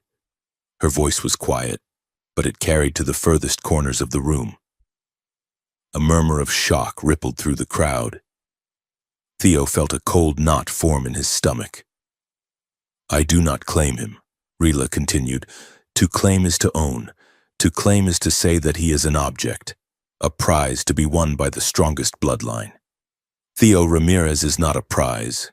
He is a man who likes terrible synthetic coffee and knows the names of things that have been dead for 1,000,000 years. She smiled, a small, private expression that made Theo's chest ache. "I do not claim him. I released him. And in doing so, I ask only for the privilege of standing beside him, not above him as a ruler, not below him as a subject, but beside him, as an equal." She turned to the emissary. "If that is not enough for your alliance, then your alliance is not worth saving." The silence that followed was profound. The violence in the air had evaporated, replaced by something heavier: shame.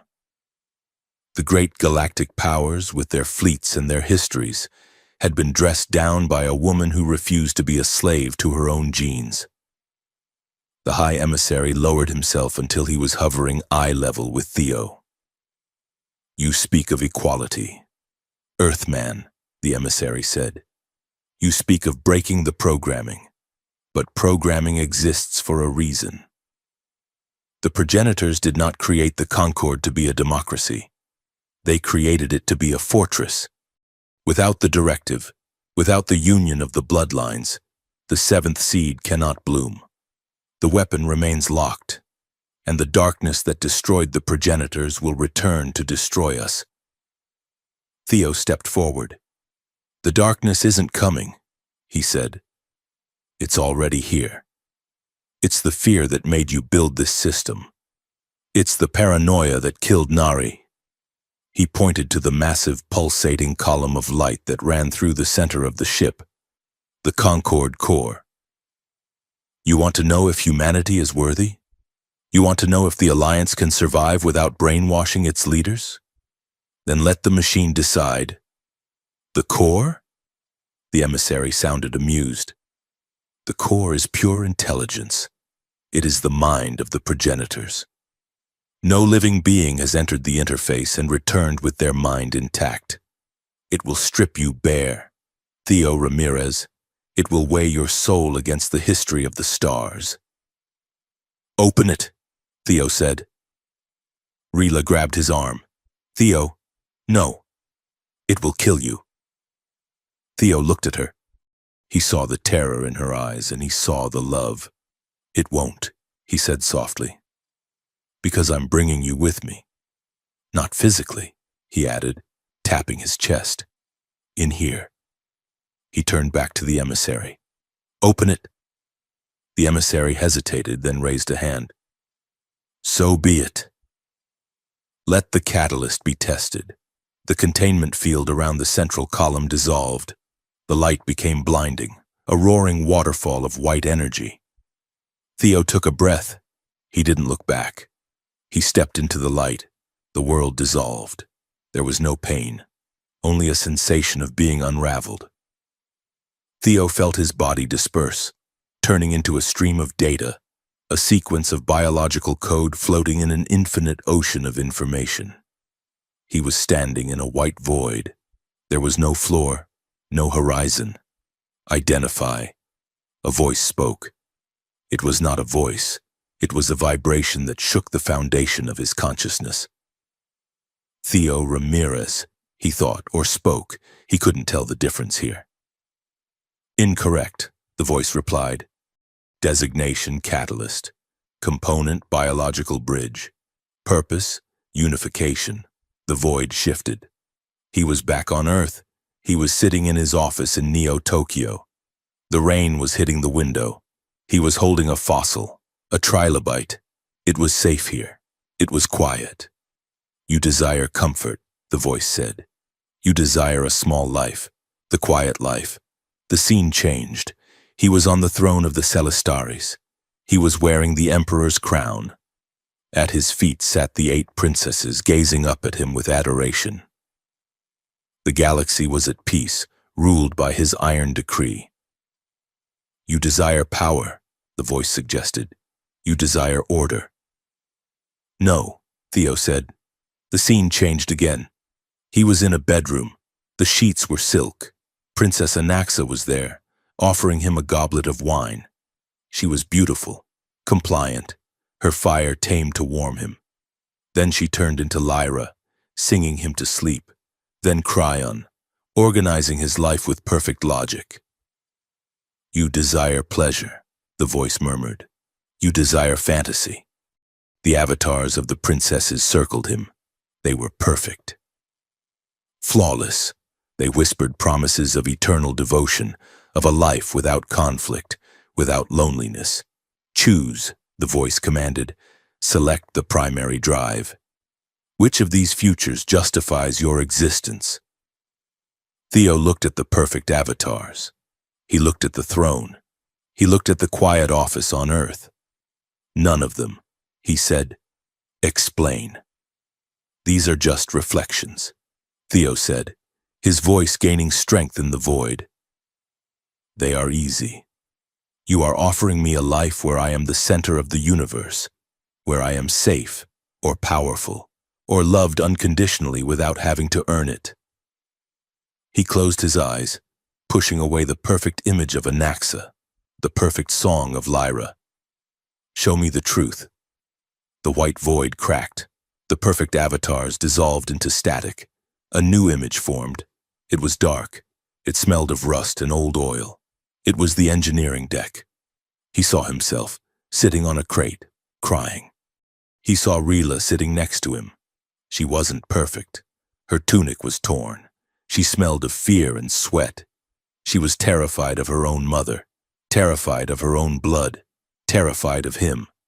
But she was sitting there. She was holding his hand.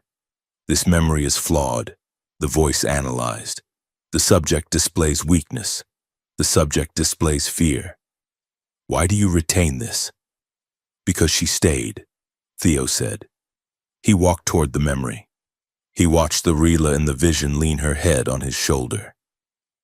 She didn't choose me because a drum told her to, Theo said to the invisible judge. She chose me when I was broken. She chose me when I had nothing to offer her but a probable death sentence. He turned to the darkness. I don't want the throne. I don't want the obedient harem. I want a partner who fights me. I want the one who calls me an idiot when I almost get myself killed. I want the one who stands beside me, not below me. You reject the hierarchy, the voice noted. You reject the safety of the directive. I choose Rila, Theo declared. Not the princess, not the scion, just Rila. Silence stretched in the void.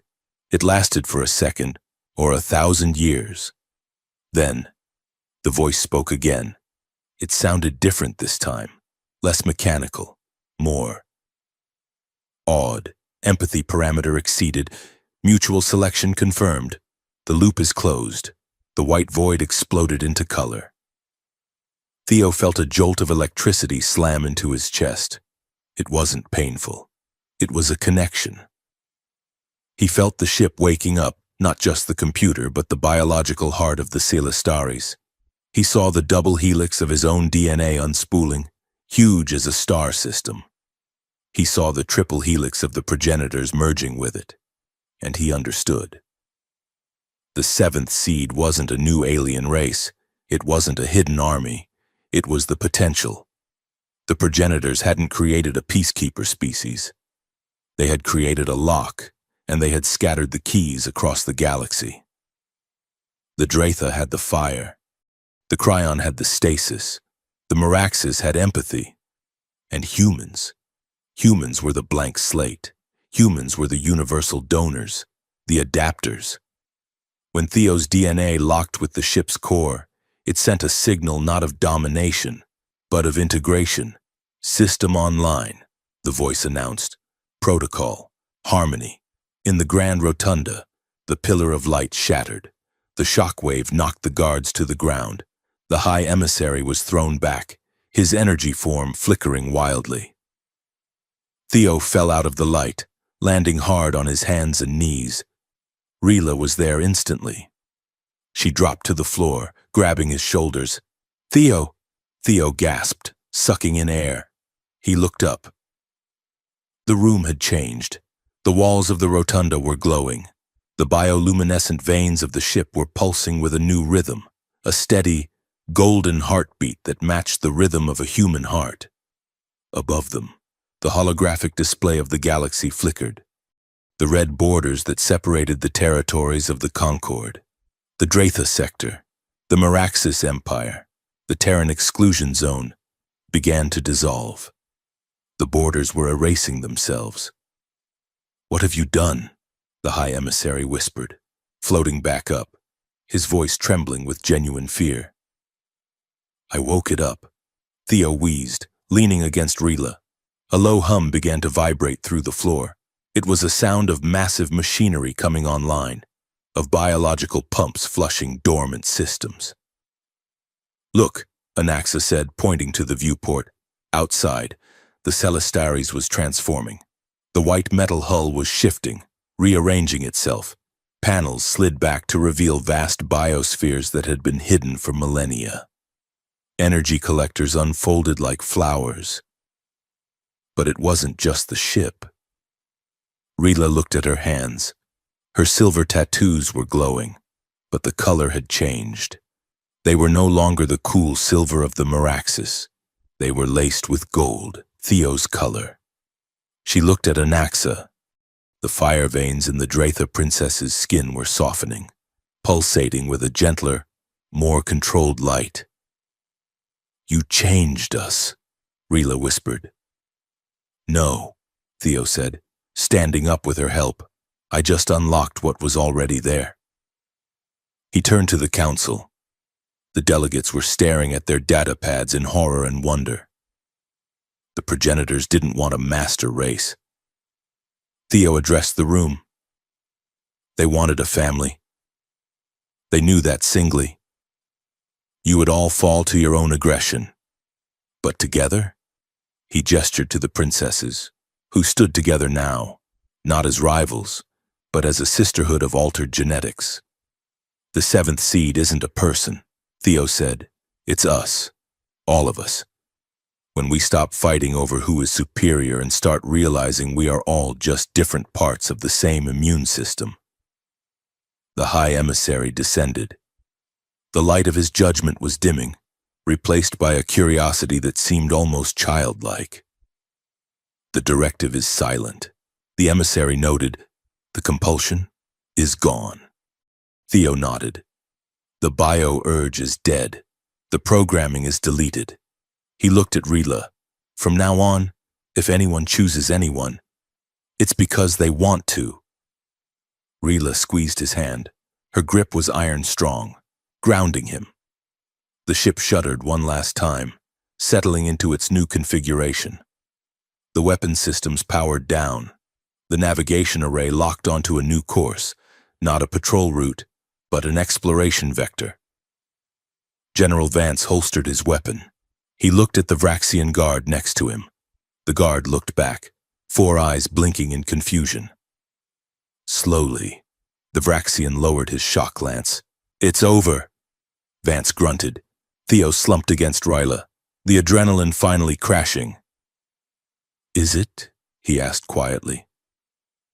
Ryla looked around the room.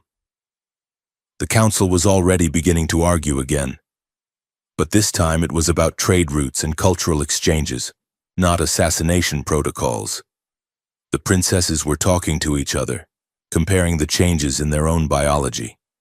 Ryla looked down at Theo. She brushed a strand of hair from his forehead.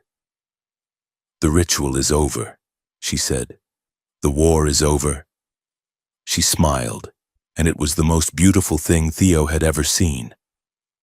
But the hard work, dealing with 8 former princesses, a confused government, and a living spaceship? She kissed him on the forehead. "That, my chosen, is just beginning." The grand rotunda of the Celastaris had undergone a transformation that was as much spiritual as it was structural.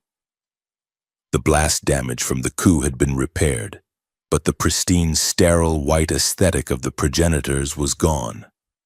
The walls now hummed with a warm, amber bioluminescence, a visual heartbeat that synchronized with the crew. The seating arrangement, once a rigid circle of hierarchy with the high emissary floating above like a god, had been dismantled. In its place was a sprawling, chaotic, and vibrant assembly of tables where a Vraxian warlord sat next to a terrified Terran logistical officer, both of them staring at a holographic map of the sector. Theo Ramirez stood at the podium. He was no longer wearing the stiff ceremonial robes of a sacrificial victim. He wore a simple field jacket, the kind he used to wear on dig sites, though Ryla had insisted on pinning a small, silver crest of the Merax's house to his collar. He looked out at the assembly. The high emissary was there, but he was no longer floating. He stood on the floor, his energy form contained and dimmed to a respectful glow. "The treaty before us is not a binding contract," Theo said, his voice amplified clearly through the chamber. "It is not a demand for bloodlines or a requirement for genetic exchange. It is a promise of curiosity." He paused, looking at the faces in the crowd. For 10,000 years, the Concord believed that peace was something you engineered, like a machine. You thought if you locked the right genes together, you could breed out conflict. But you cannot edit out fear. You cannot splice out greed. He looked to his right, where Ryla stood. She was dressed not in royal silks, but in a practical command uniform of deep violet. She looked back at him, her golden eyes steady and proud. "We are the 7th seed," Theo continued. "Not a new race of super soldiers, but a union of different species who have decided that we are stronger when we are different. The progenitors left us a lock. We found the key, and the key was simply the choice to open the door together." A rumble of approval went through the room. It was not the polite, terrified applause of the old days. It was the sound of boots stomping and fists banging on tables, a messy, loud, human sound of agreement. As the session broke up, the chaos of the new administration took over. The emissary approached Theo, clutching a data pad with something resembling anxiety. "The navigational arrays are requesting coordinates," the emissary said. "The captains of the fleet do not know where to go. Without the patrol vectors, they are lost." "They are not lost," Ryla interjected, stepping up beside Theo. "They are free. Tell them to pick a star they have never seen and go look at it." The emissary processed this, his helmet tilting slightly. "Just look at it. Take pictures," Theo added with a smile. "Write poetry. I don't care. Just tell them to stop patrolling for enemies that don't exist and start looking for friends we haven't met yet." The emissary nodded slowly. "Curiosity. It is an inefficient protocol, but I suspect it will be highly effective." As the emissary drifted away to relay the orders, Theo felt a tug on his sleeve. It was Princess Lisuna. The aquatic princess looked healthier than she had in weeks. Her scales were vibrant turquoise. and she moved with a bounce in her step, no longer burdened by the weight of her lineage. "I am going home," she announced. Theo smiled. "To the ocean moon? To the deep trenches," she corrected. "My people have spent centuries looking up at the surface, waiting to be called to the stars to serve the Alliance.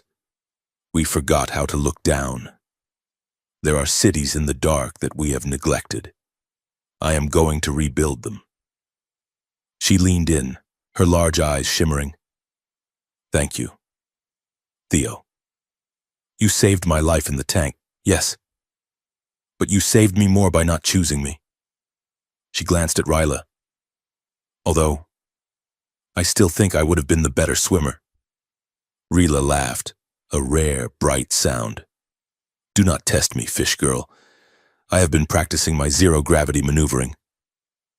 Lisuna winked, then turned and vanished into the crowd, moving like a stream of water finding its own path. Princess Anaxa was waiting by the hangar bay doors. The Dratha heir was in full battle armor, but her helmet was under her arm, and her hair was not on fire. It was a deep, smoldering auburn, calm and controlled. "You are leaving," Anaxa stated as Theo and Ryla approached. "We are going to Earth," Theo said. "The Council wants a victory lap." Anaxa snorted, a puff of smoke escaping her nostrils. "Politicians love a parade. I am returning to the fire wastes. My mother, the Queen, is not pleased that I failed to secure the catalyst. She has threatened to exile me." "And?" Ryla asked, her voice sharpening defensively. "And so I will return and challenge her for the throne," Anaxa said simply. She grinned, revealing sharp teeth. "The Dratha respect strength. I will show them that strength does not come from breeding programs. It comes from fire, and I have plenty of that." She stepped forward, towering over Theo. She placed a hot, heavy hand on his shoulder. "You survived the fire, Earthmen, that makes you kin. If you ever need a planet incinerated, you know who to call.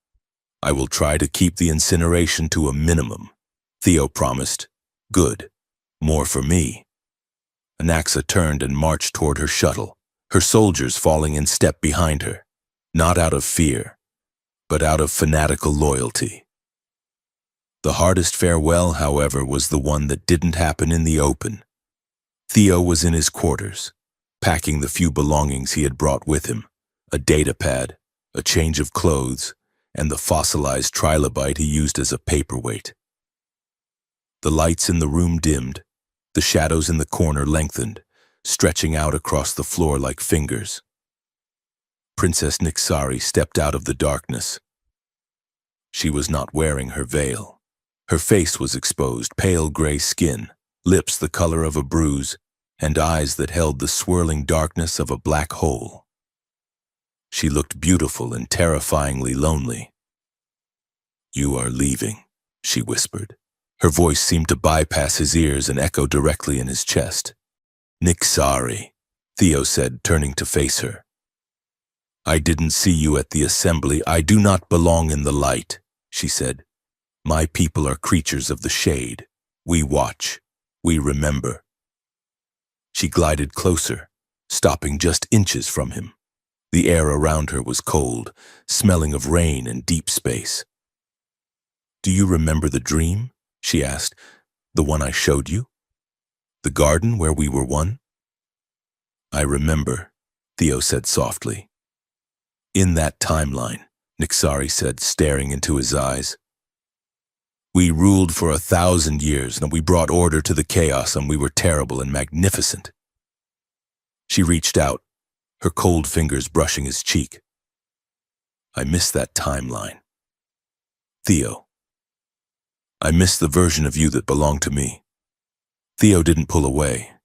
"I know. But that version wasn't me. It was a reflection." Nixari smiled, a sad, fleeting expression. "Perhaps, or perhaps this is the reflection, and we are just sleeping through it." She stepped back, the shadows wrapping around her like a cloak. Go to Earth. Theo Ramirez, be happy with your son, child. But when you look into the dark between the stars, I know that I am looking back, and in the dark, you are still mine. She dissolved. She didn't walk out the door. She simply became a shadow and faded away, leaving Theo standing alone in the sudden brightness of the room. He shivered, then grabbed his bag. It was time to go home. Earth was loud. After the silence of space and the hum of the Celastaris, the sensory overload of Earth was staggering. The shuttle touched down at the Neo-Tokyo spaceport, and the reception was immediate. There were crowds, miles of them, people waving flags of the United Earth government, people holding signs with crude drawings of Theo and Rila, people screaming his name. Theo stepped onto the tarmac, squinting in the natural sunlight. It looked yellow compared to the white light of the ship. It felt heavy. Rila walked beside him. She had refused to wear sunglasses, staring at the blue sky with open fascination. The atmosphere is thick, she noted, taking a deep breath. It smells of hydrocarbon exhaust and cherry blossoms. It is chaotic. Welcome home, Theo muttered, waving awkwardly at the cameras. They were whisked away into a whirlwind of diplomatic functions. There were dinners with the Prime Minister, press conferences where reporters asked invasive questions about alien biology, and parades where Theo felt like an imposter in his own life. He was a hero. He was the man who united the galaxy. He was the catalyst. But he didn't feel like a catalyst. He felt like a xenobiologist who hadn't looked at a fossil in 3 months and missed the quiet dust of the archives. Rila handled it better. She was royalty, after all. She navigated the treacherous waters of human politics with the same predatory grace she used to navigate the Concorde. She charmed the diplomats, terrified the generals, and became an overnight fashion icon for wearing her silver tattoos openly. But Theo saw the strain in her. He saw the way she flinched when the flashbulbs popped too close. He saw the way she scanned every room for exits, her hand hovering near her hip where her energy dagger used to be. They were honored guests, celebrated and adored. But they were alone. 2 weeks later, they escaped. They took a private maglev train deep into the mountains of the Kyoto prefecture. Theo knew a place, an old shrine near the summit of Mount Kurama, far away from the neon lights of the city. It was autumn. The maple trees were burning red and gold, shedding their leaves onto the mossy stone steps. The air was crisp and cold, biting at their lungs. They hiked in silence. Rila moved effortlessly up the steep path, her stamina far exceeding his, but she matched her pace to his, stopping whenever he needed to catch his breath. They reached the temple at sunset. It was a small wooden structure, weathered by centuries of wind and rain. There were no cameras here, no diplomats, just the sound of the wind in the trees and the distant rushing of a waterfall. Theo sat on the wooden veranda, his legs dangling over the edge. He watched the sun dip below the horizon, painting the sky in shades of violet that reminded him of Rila's skin. Rila sat next to him. She pulled her coat tighter around herself. "It is quiet here," she said. "Yeah," Theo said. "It's the only place I know where the noise stops." Rila looked at him. "You are unhappy." Theo picked up a fallen maple leaf, twirling it between his fingers. "I'm not unhappy. I'm just displaced. I spent my whole life looking at the past, digging up things that were already done, and now I'm the face of the future. Every time I open my mouth, someone writes it down as policy." He sighed, tossing the leaf away. "I never wanted to be a leader. Rila, I just wanted to understand things." Rila reached out and took his hand. Her skin was warm now, acclimated to the Earth's climate. "You think you are leading them," she said softly. "But you are not. You are just showing them that it is okay to be afraid." She turned his hand over, tracing the lines of his palm. "When we were in the core, when the voice offered you the perfect world, why did you refuse?" Theo looked at her. The question hung in the cold air. "Because it wasn't real," he said. "Is that the only reason?" Theo looked at the profile of her face, the sharp cheekbones, the silver ink, the golden eyes that had seen burning stars and dying worlds. "No," he admitted.